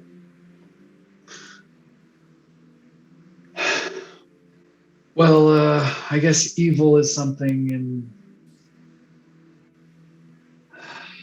that you'll have to decide on yourself, but a intellectual being that picks up any living creature 300 feet in the air and drops them to their death for fun, I'd consider evil. Terrafolk do shit like that all the time.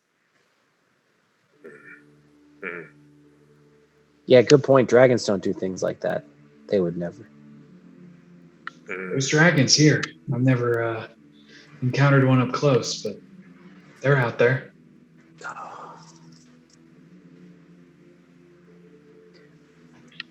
So anyways, do you know about the where if there's a spot where the Yanti were held up nearby? Or where to begin looking? I've encountered them in the jungle, but I can't honestly say that I know where they are. But I might be able to get you in contact with someone who does. Do you know anything about the Deathless in the jungle? Yeah, it's gotten worse recently. There's a good deal of zombies out there moving around. It's strange. They all seem to move around in generally the same areas. I could probably avoid those areas, or at least know where they've been more recently. Are they around any places of note? Yes and no. They're mostly just wandering from here down past the Aldani Basin.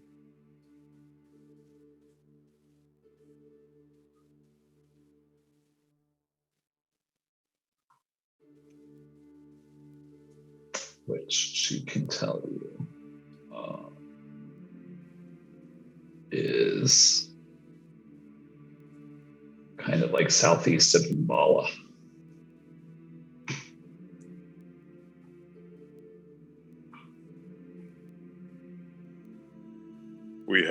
We may have reason to search such places. Does that frighten you? Undead don't scare me. Good.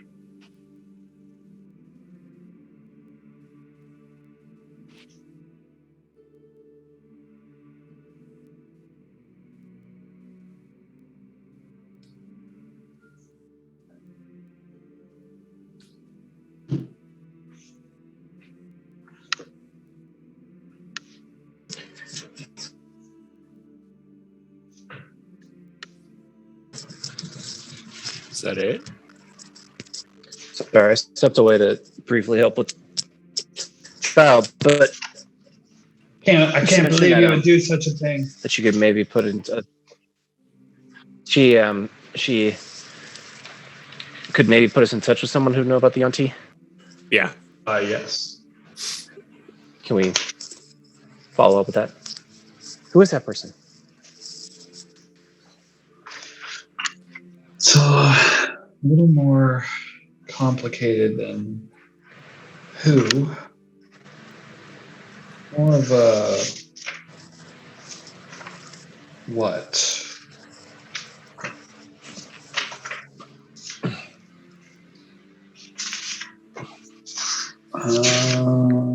Let me give you more information.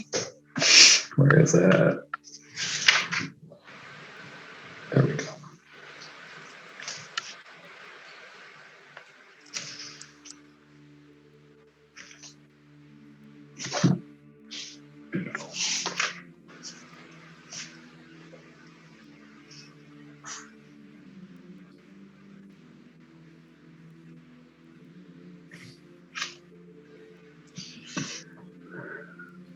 What do you know of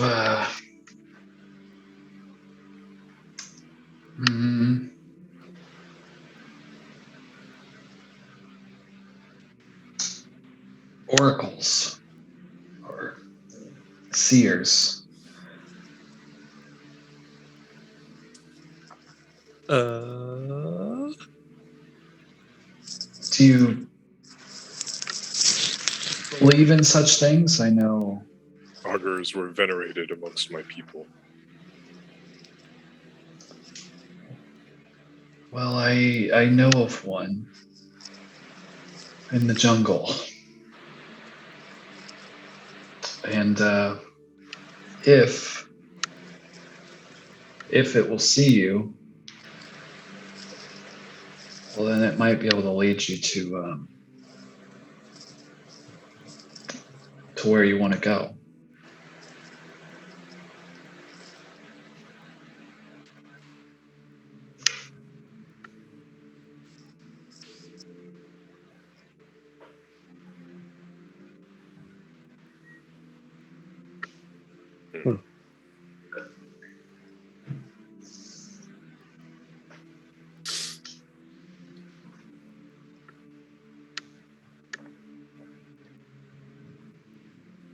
Interesting.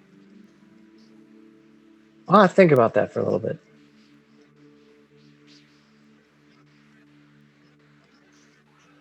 I don't think I have any other questions. Connor is pretty interested in that idea. I don't know what Maddie thinks about it, but if we're going to the jungle, going to do an oracle, could be good. Dude. Mythos All will right. kind of like gather himself up and look at her, as official as he can, and say, "We're a pretty serious group, and we're interviewing a lot of potential guides. Is there any reason why we should go with you? All the prices seem to be about the same. A lot of them resorting to underhanded tactics and slinging mud at one another. Nothing of real substance. Why should we go with you of all people?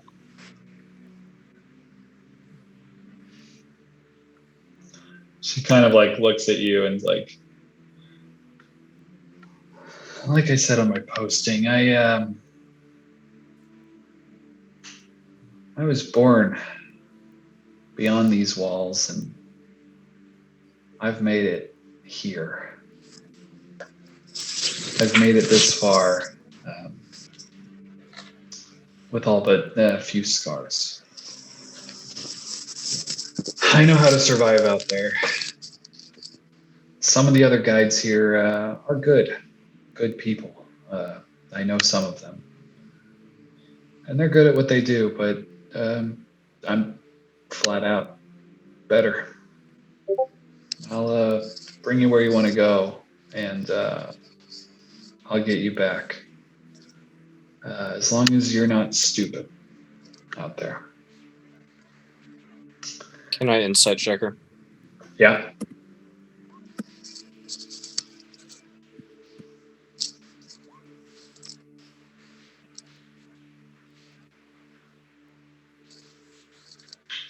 Yeah, she's seems incredibly earnest in what she's saying. Like she's speaking with like true heart, at least, like and seems to kind of intensely believe what she's saying. And like I said, if money's a problem, I need help. I'm not afraid to say that.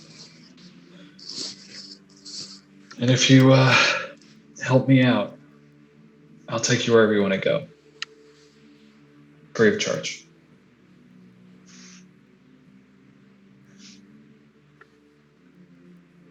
How many other adventuring bands have you tried to get to help you? 4. I've taken out more than that, but I don't trust some of them to help. And getting the look of you from the first time I walked up, I think you could handle the Terrafolk. Can't say that about all the people I brought there. Well, I am basically the champion of the Colosseum. I was in the stands. You're a good fighter.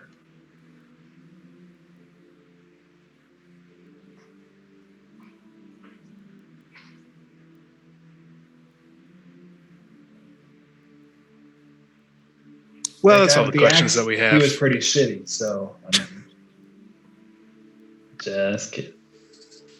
She doesn't say that. We'll let you know. We'll let you know. Don't call us, I'll call you. All right, see you later. Bye. You'll hear from us. Dope. Azaka will leave, and standing outside in the lobby is River Mist and a flask of wine, and they will come into your boardroom and take a seat. River Mist and flask of wine are 2 tabaxis. They, of course. Boop. Where am I going? Here. Here. There's somewhere on here. New mouse. This is River Mist. This is flask of wine. 2 lovely tabaxi. They walk in, see you sitting at the back table, immediately walk over to the bar, order 2 large, like crafts of something, and will and cups for themselves, and then they walk over, put them on the table. Hi, good evening. My name's River Misk. Glass of wine here, and they start pouring the wine and basically doling it out. You'll note flask of wine takes a drink and just kind of sits there and just like happily smirks, while River Mist does the most of the talking. I hear you're looking for guides. Is that right? You are correct. Well, you have 2 of the best before you now. River Mist, flask of wine. When are we leaving? What makes you the best? Well, we've taken out, I can't even count the number. And we're here standing before you. Where do you want to go? What do you want to see? Are we plundering the treasures of Krazik? Are we seeing the sights of hunting dinosaurs? What say you? Whatever could you wish to do? We are We'll take you there. looking for Yuan Ti. Interesting. Insight Hunting? check, Michael. Love it. Insight check.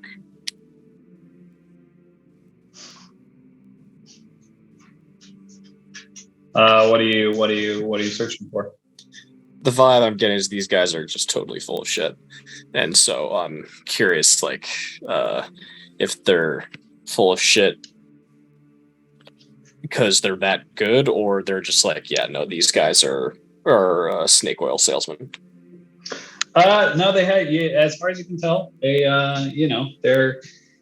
they are what they are, but they believe the things they're saying at this point. Sweet. They haven't done anything to seem like they are lying about anything at this point, as far as you can tell. That was Maddie's failed insight check to see if the because they said interesting about the auntie, trying to read what more they meant by that, but 2 on the die Nailed it. is not great. So I got nothing. Why is it interesting that we want to see the auntie? Well, not something often searched for by the tourists of the port. So I find it quite interesting that you are searching for a civilization of murderers, cutthroats. I mean, I love it. Sounds dangerous. Oh, so we no longer leave today, huh? Oh, we can leave today. It just depends how deep your pockets are. So you know where they are? I mean, I'm sure we could find them. I don't know exactly where they are, but if we go to the right places, they'll find us. Such as? Well, if I told you that now, then why would you even need me? You know? Well, I can't wander my way through the jungle. I don't know anything. I'm just a girl. That is true. You no doubt. I'm just a girl.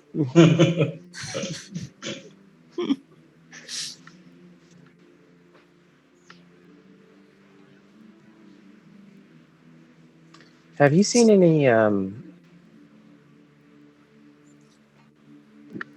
just more like necromantic energy coming from the jungle?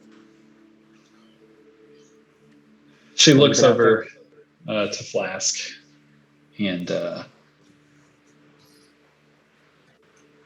he doesn't really give any indication of anything. And then she looks back and,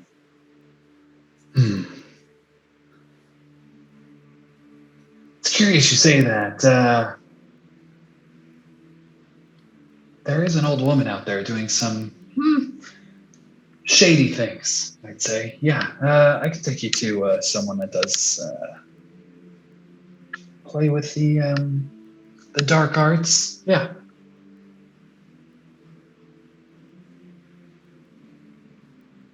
Oh, you If know that's this? if that's what you're looking for. Oh, you know this old woman? I know of her. I don't think I've ever had a conversation with her, but I could lead you there. Is she an oracle? Well, Or is that somebody else? I don't know if she can see into the future, but she can definitely do things with the dead. And has she been doing them? Yeah, you do know somebody who needs to, come on back from that dark veil? Because I think she could be your help you right out.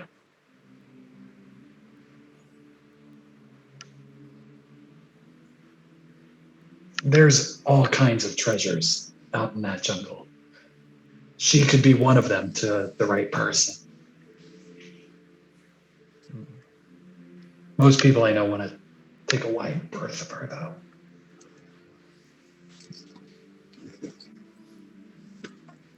Interesting. I don't think I've got any more questions. Ethos kind of is like steeling himself again, trying to be as serious as possible. And it's like kind of obvious that he's just like really putting on an act, but he's trying his best. I noticed that the two of you are cheaper than the rest of the guides, and there's two of you. What? Oh, yes. I assume that's the quality of your guide is the explanation and the decrease of price. Oh, no.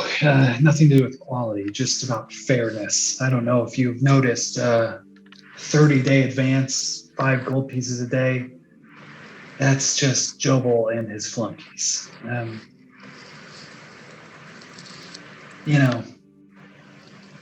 We don't work for Jobel. We don't work for the Merchant Princess. And some would say, yeah, well, that's illegal. Maybe it is, but it's also fair to those people like yourselves. Would you rather give the money to the people that are doing the work, or give the money to Jobel, who's sitting in his palace somewhere?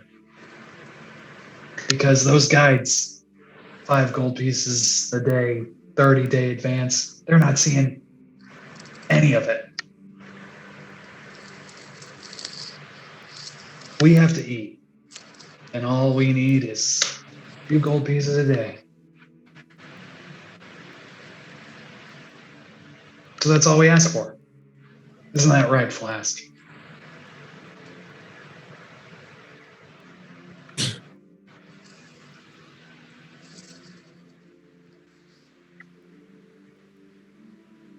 Does this one not talk? Oh, he's a real jabbermouth. Just, you gotta get him, gotta give him enough wine. We're about halfway there.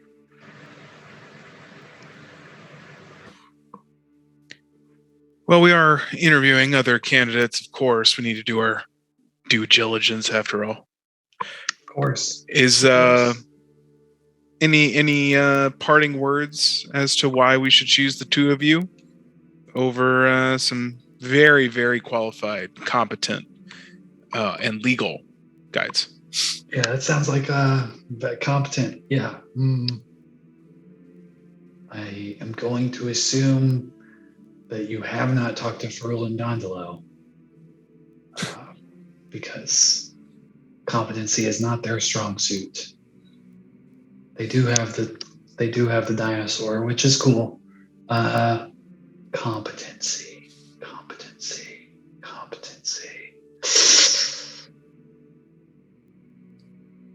No, we feel pretty good. We feel pretty good about our chances. Well, you do not lack for confidence. I'll give you that. I want to go with these guys just from the Agent of Chaos perspective. We have no idea, total roll the dice what we get out there. They are. Mythos Kinda will they- usher them. Yeah, Out the they door. get a few more ales from the bar and they head out. He will then grab 4 ales per usual, 2 for Per himself, give 2 to Gamos, and then he will collapse almost in a heap on the table. And we'll look to Gamos and just say, "Business is so exhausting."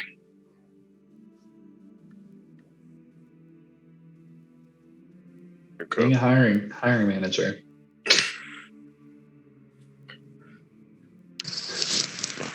These prospects.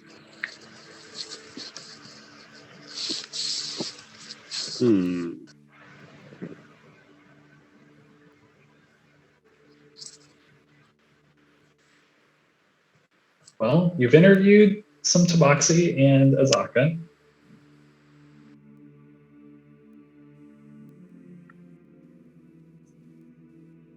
I'm good with either.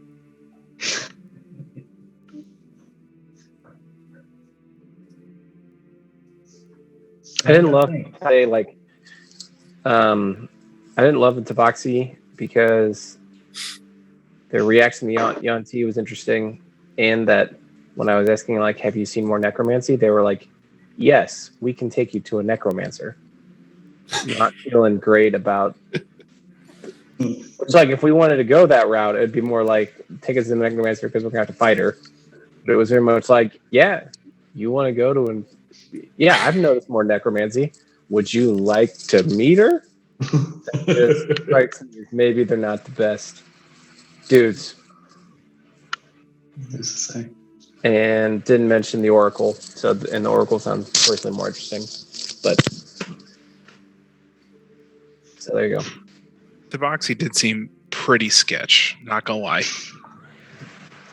Did not trust them. The lady did seem pretty earnest, if nothing else. Seemed like she was being pretty upfront. And yeah, it sounds pretty dangerous since we would be the 5th adventuring party to try and take on the Terra people. Well, we don't necessarily have to do that. Just if we want to. Well, then I thought it was she had offered it to 4 and they said no. Did I misunderstand? That's correct. Yeah. Oh, She had okay. offered, she had offered it to 4 people. No one's Having even not a tried. take No, rate. no one's even tried to take on the Terra people yet. Correct. Yeah, and if we do it, all we get It's 150 gold. is a guide, a free guide that we're Which already we're getting already. Yeah. I mean, it could be like if the guide thing works well and we're like sort of in the area, like for a boat and get 150 gold. But yeah, that wasn't an animating force. More like the Tabaxi were sketch. And an Maybe Oracle. you got to interview some other people. Who's to say? They both did have a key thing, the Oracle and the Necromancer. So The other thing that I like that she mentioned is that she would get us back. That seems to be important if we're going out to the jungle already. We do need to get back. Got to get back. not afraid of Should- mountains. We should have asked them where they've taken people. I mean, we don't know where any of this stuff is. No, but we could have had an idea of how far they've gone in the jungle, you know? True. Like if she just went to the neighboring village that's a 30-minute walk versus us that are going like, 30 days walk. Oops. Well, my vote is to hire the lady.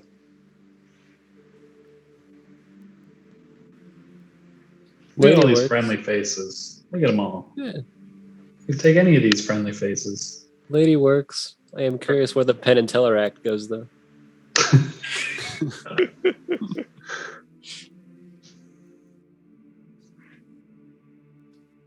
I wouldn't Or just mind talking hire to Sabo. Jobel and seeing what it takes to get a job with him. Like, what are the credentials and what's the cut? It's a good idea.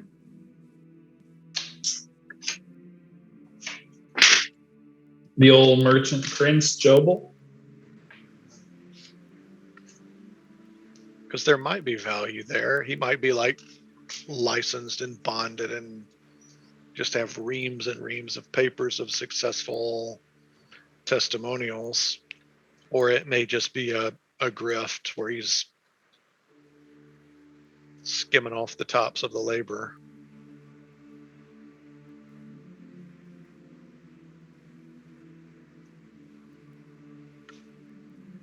I have the feeling that the lady doesn't care about Jobel because she's willing to waive the fee. So she's probably just used it as a way to be a guide. True. All right, let's go find a Jobel. Why not? And let's talk to our sponsors soon too. Oh yeah, we should probably take care of that business before we leave. You know, we need to settle up with them. Sponsies, great. All right. We'll say you guys can go down to the sponsor area and very easily and happily pay off the debts you owe. You don't owe anything to Banana Candy, as Mythos did get out of the round. You can pay off your debt to Jungle Princess, and they offer you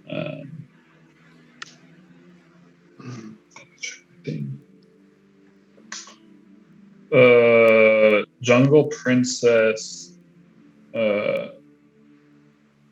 reduces the price. You read my mind, Michael. From from 750 to 5 owed, because they're so happy with what happened, and they're also like very open to the potential to work with you more at Jungle Princess. They're Yeah. very pleased with the results. What sort of ventures do they have? Is it primarily the racing and the gladiator arena? Where we mentioned we're probably going out into the jungle in the future. Like, is there stuff out there we can be doing other than just hashtag branding? Yes. So, okay. So you I believe this was the Jungle Princess guy. It could have been somebody else, but it's the Jungle Princess guy now. Yes, we've got the races, which you should definitely come. We give you T-shirts. Definitely come watch the race. We could get you hooked up somewhere to watch it. We love you to just be seen wearing the shirts. They're 100% cotton. It's great. But we'll get you some T-shirts. You go watch the race. Big race tomorrow. Don't miss it. But yeah, we could, you, Maddie, all the confidence in the world in you, as we always have from the beginning. We would be, happy to take you on. Maybe you're pretty small. You might be a great jockey in the future. Maybe we'll get you set up in a couple of the minor league races and see how you do, and take you up from there. That'd be really fun, awesome opportunity. And obviously the whole time we got events in the arena. We'll just sign you up for whatever you like, whatever you need. Just punching people, making all kinds of money. For you, for us, for everybody. It's wonderful. And then you're saying you're gonna go out in the jungle. Maybe you leave Maddie and the big man here. And yeah, you guys go out there. Maybe if you happen to scout a few dinos, some dino eggs, bring those back our way. We like to, hatch them, grow them up big and strong. Jungle Princess team, Maybe Maddie finds a nice dino. They bond, and then Here's one the day thing. she's the champion. Will I ever be more famous than I am right now? Of course. No, wait, hang Of on. course. But I was small.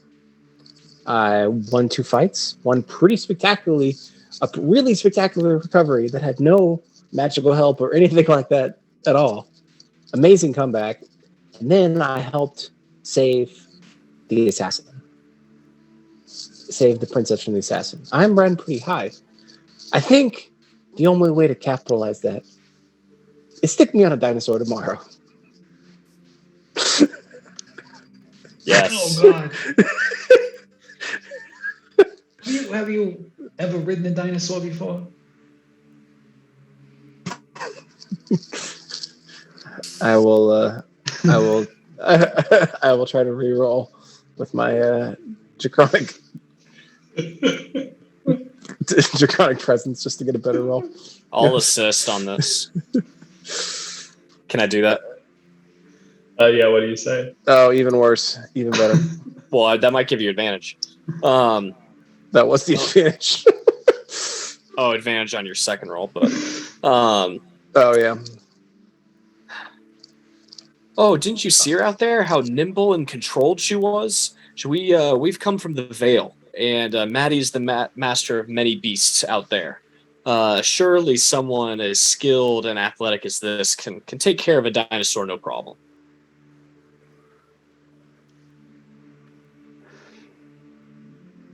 Give me a advantage roll. I mean, just another roll so that persuasion's on advantage. Man, I don't got it. And the dice gods are not with me today. Okay. Oh well.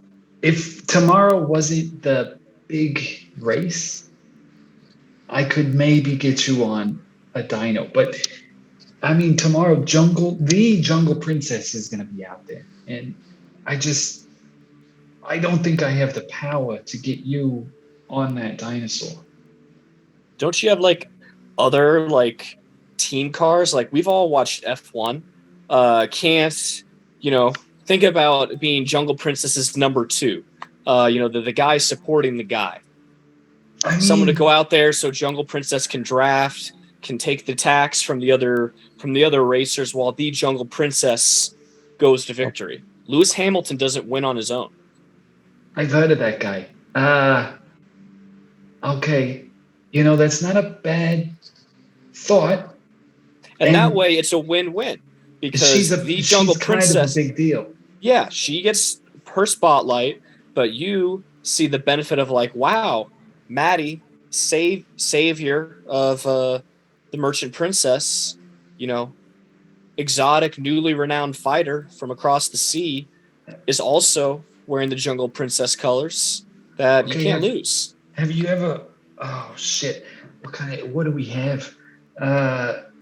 Jungle Princess. What kind of dinosaur is she? I just don't remember. I should know that. I feel like it's a Deinonychus, but I don't know off the top of my brains. I don't actually think you needed to know what kind of dinosaur does Jungle Princess have. I did. In case okay. So she's a Deinonychus. You're you're small. Okay, it's gonna take a couple. We're gonna jump through some hoops to get another dinosaur out there tomorrow. There's already 9 registered dinos. Well, everyone knows you need 10 dinos for a dino race. Duh. That may be how they do it back where you're from. But the dino race is here. It's usually 9. Why would you have an odd number? That's wrong. You should see how many out there on the track. You know. You also know it's an unchained race tomorrow. Oh You know yeah, what that means? means ready to I could risk it? die. And she says it with like this big old grin on her face. Oh, jeez. Because the risk is the problem is if you die out there, that's going to look real bad. So you're going to have to live. That's very important. For many Yeah, reasons. Some of them having to do with the story moving forward. He says as he looks into the camera holder. We've already thrown that out. We're going to the jungle in 2 days. Our characters aren't long for this world. Okay. I'll see what I can do.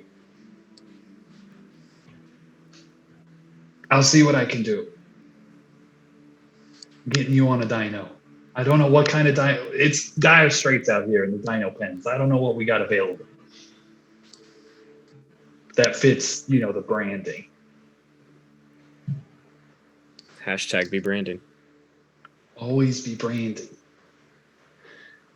Okay. This is great. I'm sure everything will be great. Get Maddie on a dino.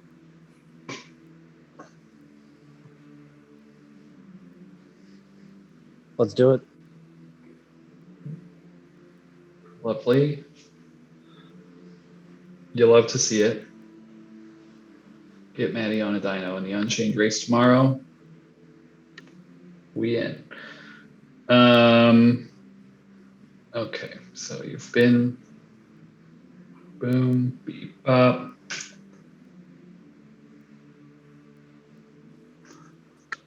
Do you make your way over to the bone crusher area? Yeah.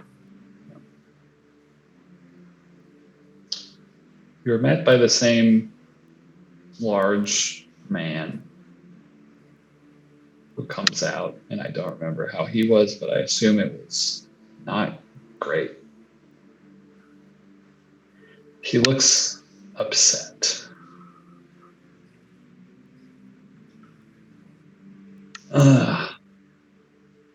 Good to see you again. I wish circumstances were better. However,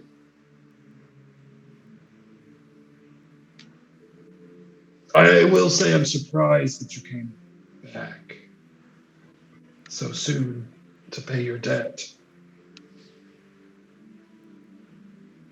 I noticed there wasn't a lot of fight in the oh so scary nameless one here. He gives you a look. Shrug. So how do we come to an agreement to pay off this debt?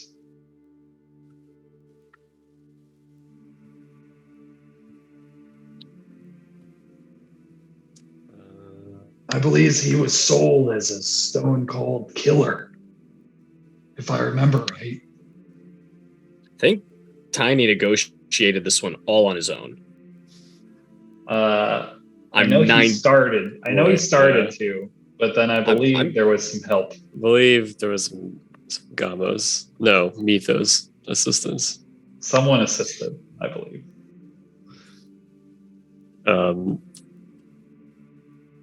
You said Keel Honker? Honker keeled before he got to me. Not my problem. Well, it's true to some extent. You didn't really represent us well. I helped stop Assassin. Yeah. I mean, all the glory's gone to that one over there. Making motion to the small jungle princess. wearing her new t-shirt. Her jungle t-shirt, Jungle Princess concert tee. All I'm trying to do is come to some kind of agreement. I mean, we did pay your entry fee. Do you want it back? I feel like that's the least you could do. We can pay it back. That's fine.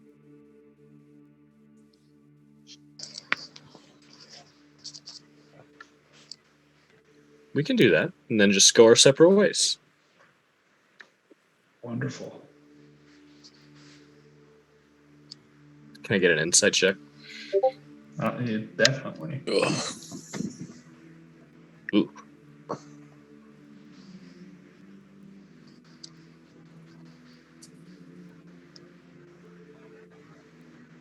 You pay the man? Did a 5 tell me anything? Absolutely not. Gives you no information. Give him the money. Yeah. Give him the skull back. See ya. Love it. I love it. And how much did we pay back Jungle Princess? 5 5 gold? 5 gold. 500 and then 250. Yeah. For him. Oh. Lovely. Still made out pretty well. Yeah. Not bad at all.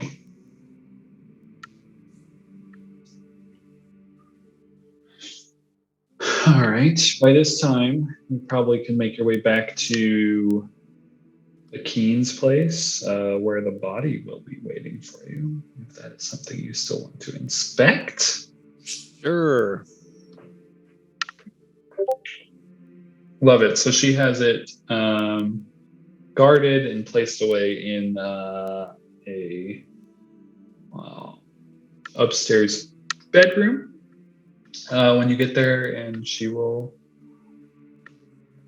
greet you at the door and kind of let you know where it is and grant you access to the body. Excuse me. Up. And you are led into a kind of a large room. The bed's kind of been pushed to the side, and this human body is lying beneath a like a blanket on the table. You are granted entry into the room. What would you like to do? Really just want to look at it. One, figure out what species it is. Yuan-Ti versus human or whatever. And then just look for any specific markings,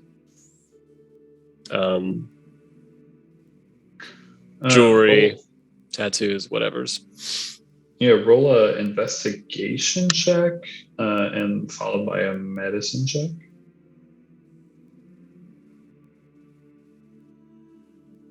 Solid. Is it?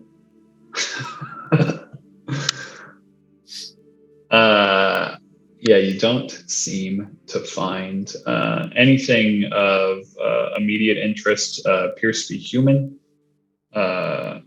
Basically, completely like bald, shaved head, and no like discerning facial features of like no mustache hair, anything like that. There is a very clear wound kind of below the rib cage where it seems to be this person was stabbed, and then again kind of up somewhere near the throat, clavicle area, where this person was stabbed and likely killed in some form of a struggle during the assassination. But yeah, you don't seem to see anything of interest. No forked tongue. No full No tongue. funky eyes. Okay, No. that's all I wanted. Yeah. Seems human, as far as we can tell. The sign of death is cause of death seems to be in in alignment with what was told that Wakanga killed the assassin in defense. All is as it appears. Cool. What else?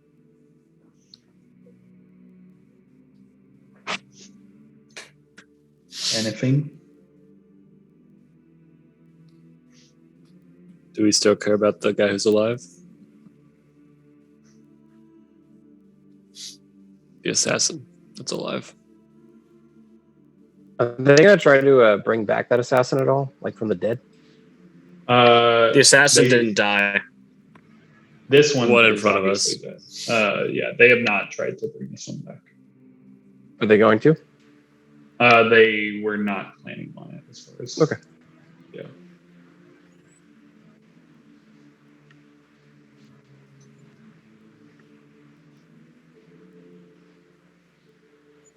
Not planning. I mean, Maddie has no confidence that she can interrogate them, the assassin, better than they can. So that's what I'm mainly looking at whether Mythos or Brett want to try interrogating the jailed guy. Because chances are Tiny will not get very far. And if not, no worries. Just throwing ideas in a bucket. That's what you got to do. All right, guess not. Cool. I mean, Mythos would he'd go along with it, but he would not necessarily lead the charge there, only because he's not super interested in the politics of the city. But if that's of interest to Tiny, and Tiny would want Mythos's help, then he might do it, and he might do it just for the gags.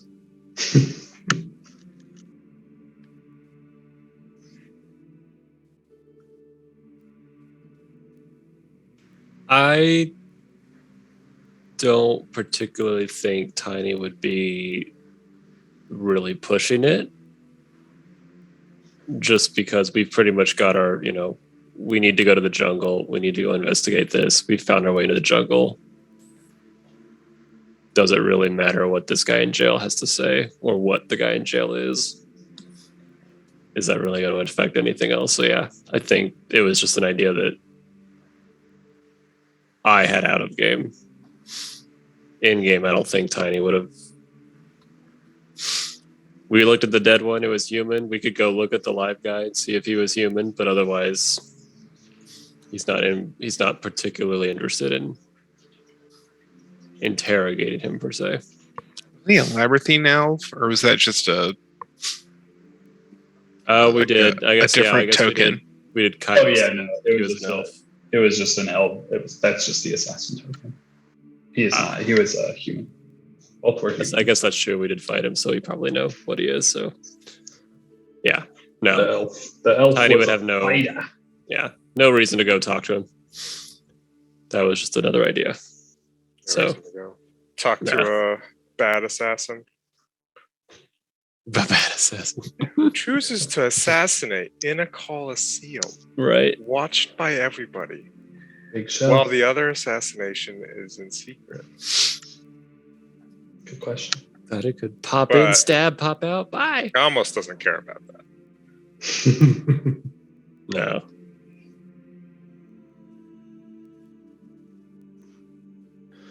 All right. Shall we gather information elsewise? Just kind of Sure. moving through the town, talking to people, maybe going back to the Thundering Lizard and kind of just asking questions of drunkards and whatnot. whoever is kind of asking around and trying to get some jungle information in general, you can make a wisdom check. Oh, a wisdom insight check, actually. So insight.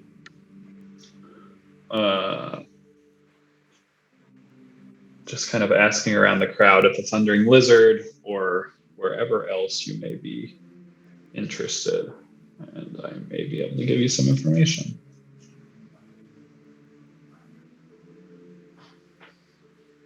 But it's information from random drunks in a bar or random street people. 17, solid.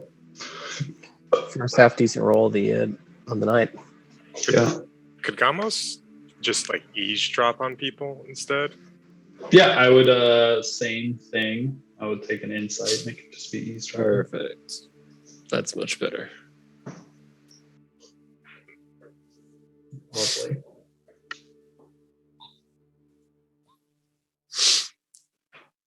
Good job, Mr. Detective.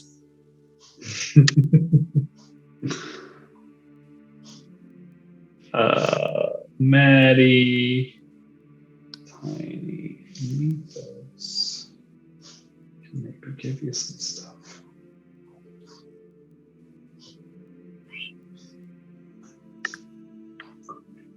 Okay.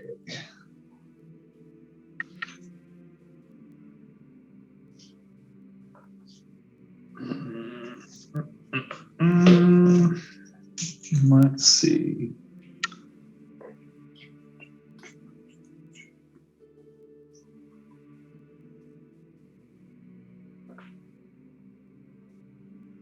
After a few hours of just kind of chilling in and out of the tavern, trying to get people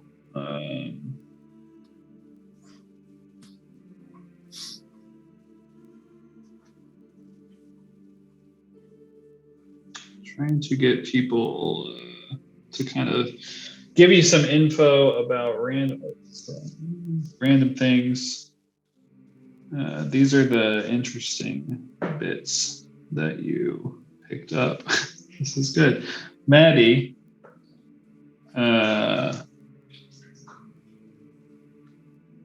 the interesting bit of information that you pick up, which is hilarious and makes very much sense, is that Krizik was once a playground for a green dragon. Her bones mark the location of a hidden treasure trove. If you travel to Mesro and head east across the Laughing Gorge, then south toward Kir Sabal, you might stumble on the dragon's bones and earn yourself a place in the history books.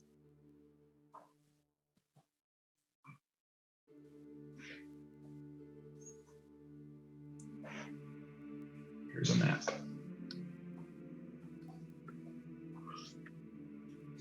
So I see Kir Sabal, right? KIR. It was east of Kir Sabal. Krizik was once a playground for a green dragon. Her bones mark the location of a hidden treasure trove. If you travel to Mesro and head east across the Laughing Gorge, then south towards Kir Sabal, you might stumble on the dragon's bones and earn yourself a place in the history books. East, like across like that river area?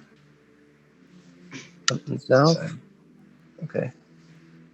East Mesro, south towards Kir Sabal. Got it. Well, Maddie would be unbelievably interested in that to the point of dropping everything else. But we'll. You're also more than welcome to make any marks on the map as you see fit with the tool, marking tool. I can also put out a little thing that you can put wherever you want. Landmark. Boom. Gotta have a fun like. Oh, there we go. Yeah. Landmark. It can be red And it can be controlled by everyone. So that means you should be able to name it whatever you want. And put it wherever you want.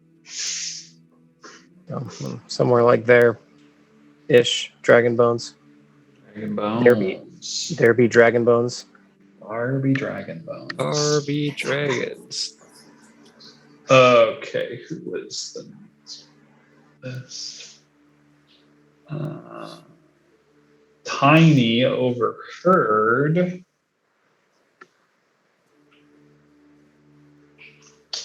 Overheard someone talking. Tiny.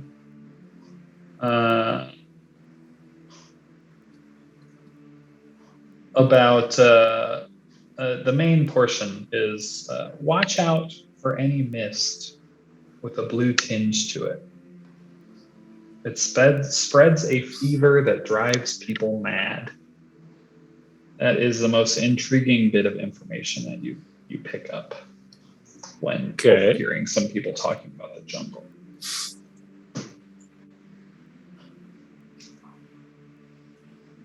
To watch out for a blue mist that drives people mad. Who is next? Mythos? Yes. Mythos, you overhear a conversation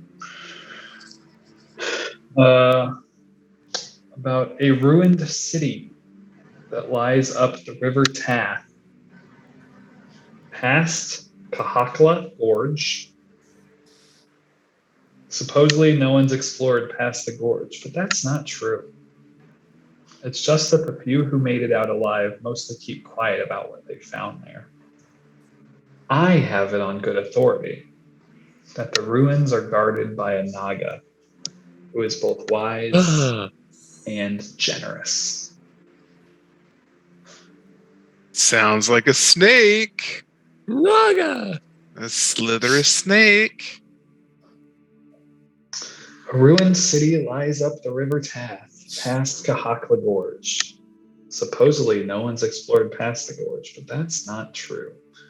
It's just that the few who made it out alive mostly keep quiet about what they found there. I have it on good authority that the ruins are guarded by a Naga, who is both wise and generous.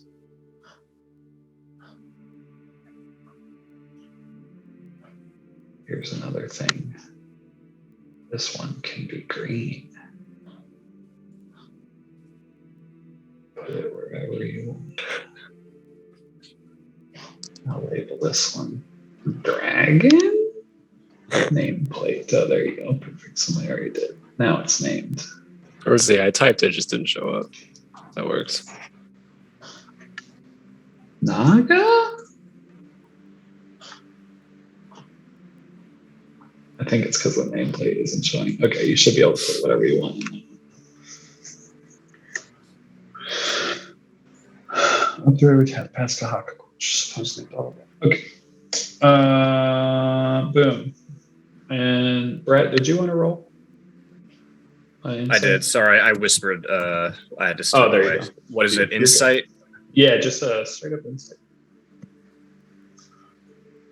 That will also do it.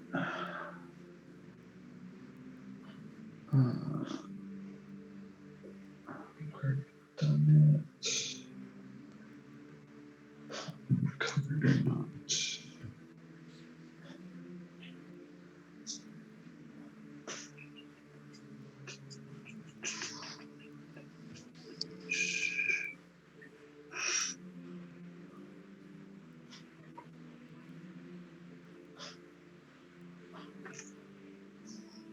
Okay. You over here. Conversation between two people. Some city folk were expecting the arrival of a Maranthian airship called the Star Goddess. It never arrived. I bet it crashed in the jungle somewhere. That's fun. So those are the bits of info that you're kind of able to gather over the course of a few hours. just listening, talking to people, which some may lead to something, some may lead to nothing, and some, who knows what's true and what's not. Beware the blue mist. Somewhere there's a Naga. Somewhere there's a dragon's bone treasure, and somewhere there's a Maranthian airship out there. We'll see. We'll see what's true and what is not. But apparently, next session, I get to whip out this map. Oh yeah, that'll be live Dragon Race, yeah. We will be live Dino racing. Live Dino race next session. That's what I heard. Wow. It's like it was meant to be. Yeah, so next week I am out. There'll be no official sesh, but if you guys got some cool shit you want to do on the side, that's awesome. I'll join if I don't get booked for a session. But go ahead. And then the 19th we want to try and do in person. Yes, I shot a text to Nick just to see, make sure that worked for him, but he had said that it did, and he had also said that his house would work, so we'll see. Yeah. But Does his house work for everyone else? Sure. Works for me. I think it's the closest one to me. stone's throw from Cross. Yeah. It's definitely got a good room for it, so there's that. Sweet. It's big old open basement.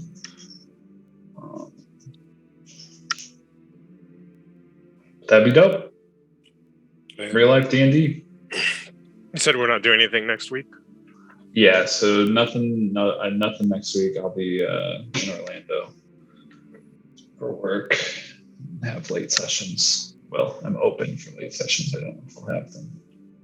Fingers crossed that I don't. But I won't know until it literally happens.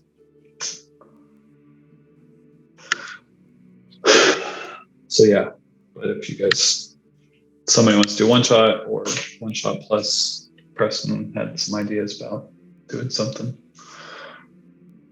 You guys set it up and do it. Oh.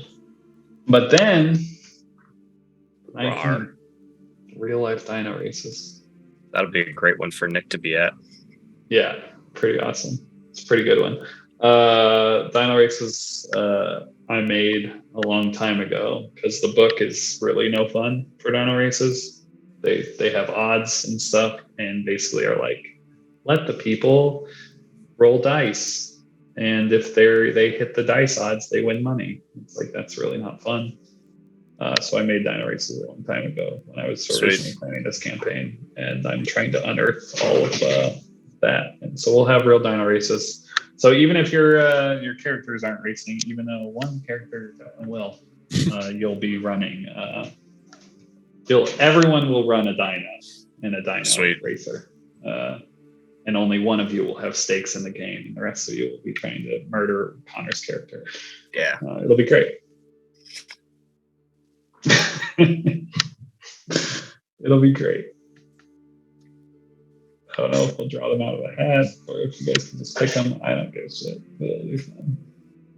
That'll be fun. Be upset because I don't. We can do it like on a sheet of paper. We don't have to use my thing that I set up on here. Wonderful. Here it is. Here's a sneak preview. There's the track, baby. There's my track.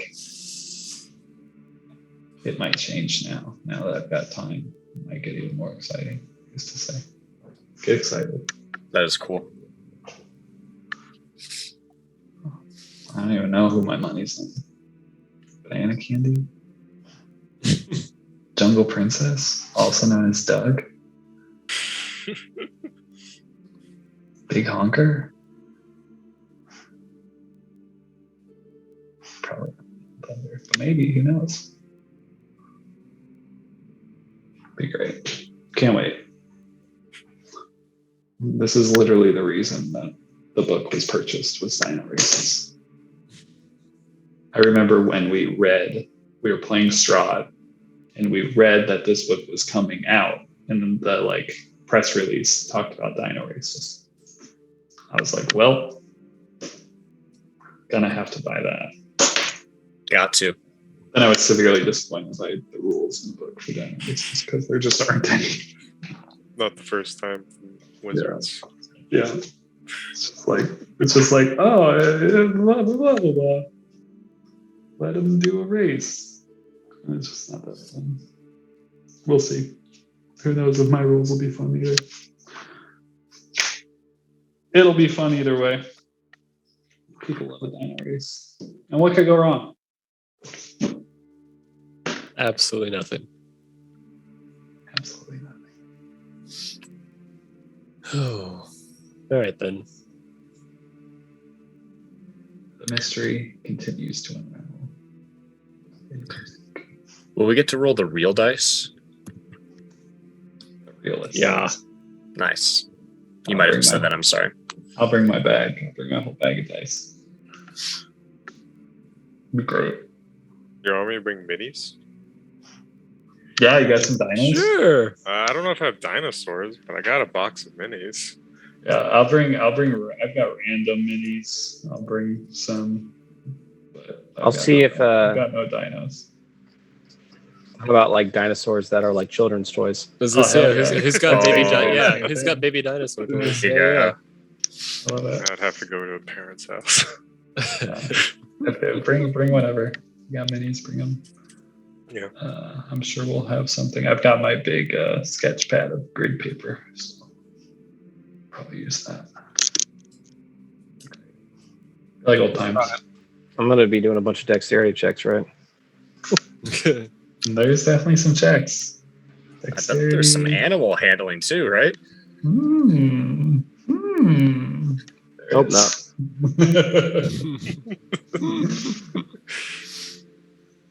Don't get to use my. Maddie's not proficient in animal handling. Oof. Oh, it'll just be. I can speak to animals. It'll just be fun. So can Tiny. I might need your guys' help. So Yeah. sometime. That'd be nice. Talk to the animal before you get going. Like, listen to her, please. Mm-hmm. I'm stoked. It'll be fun.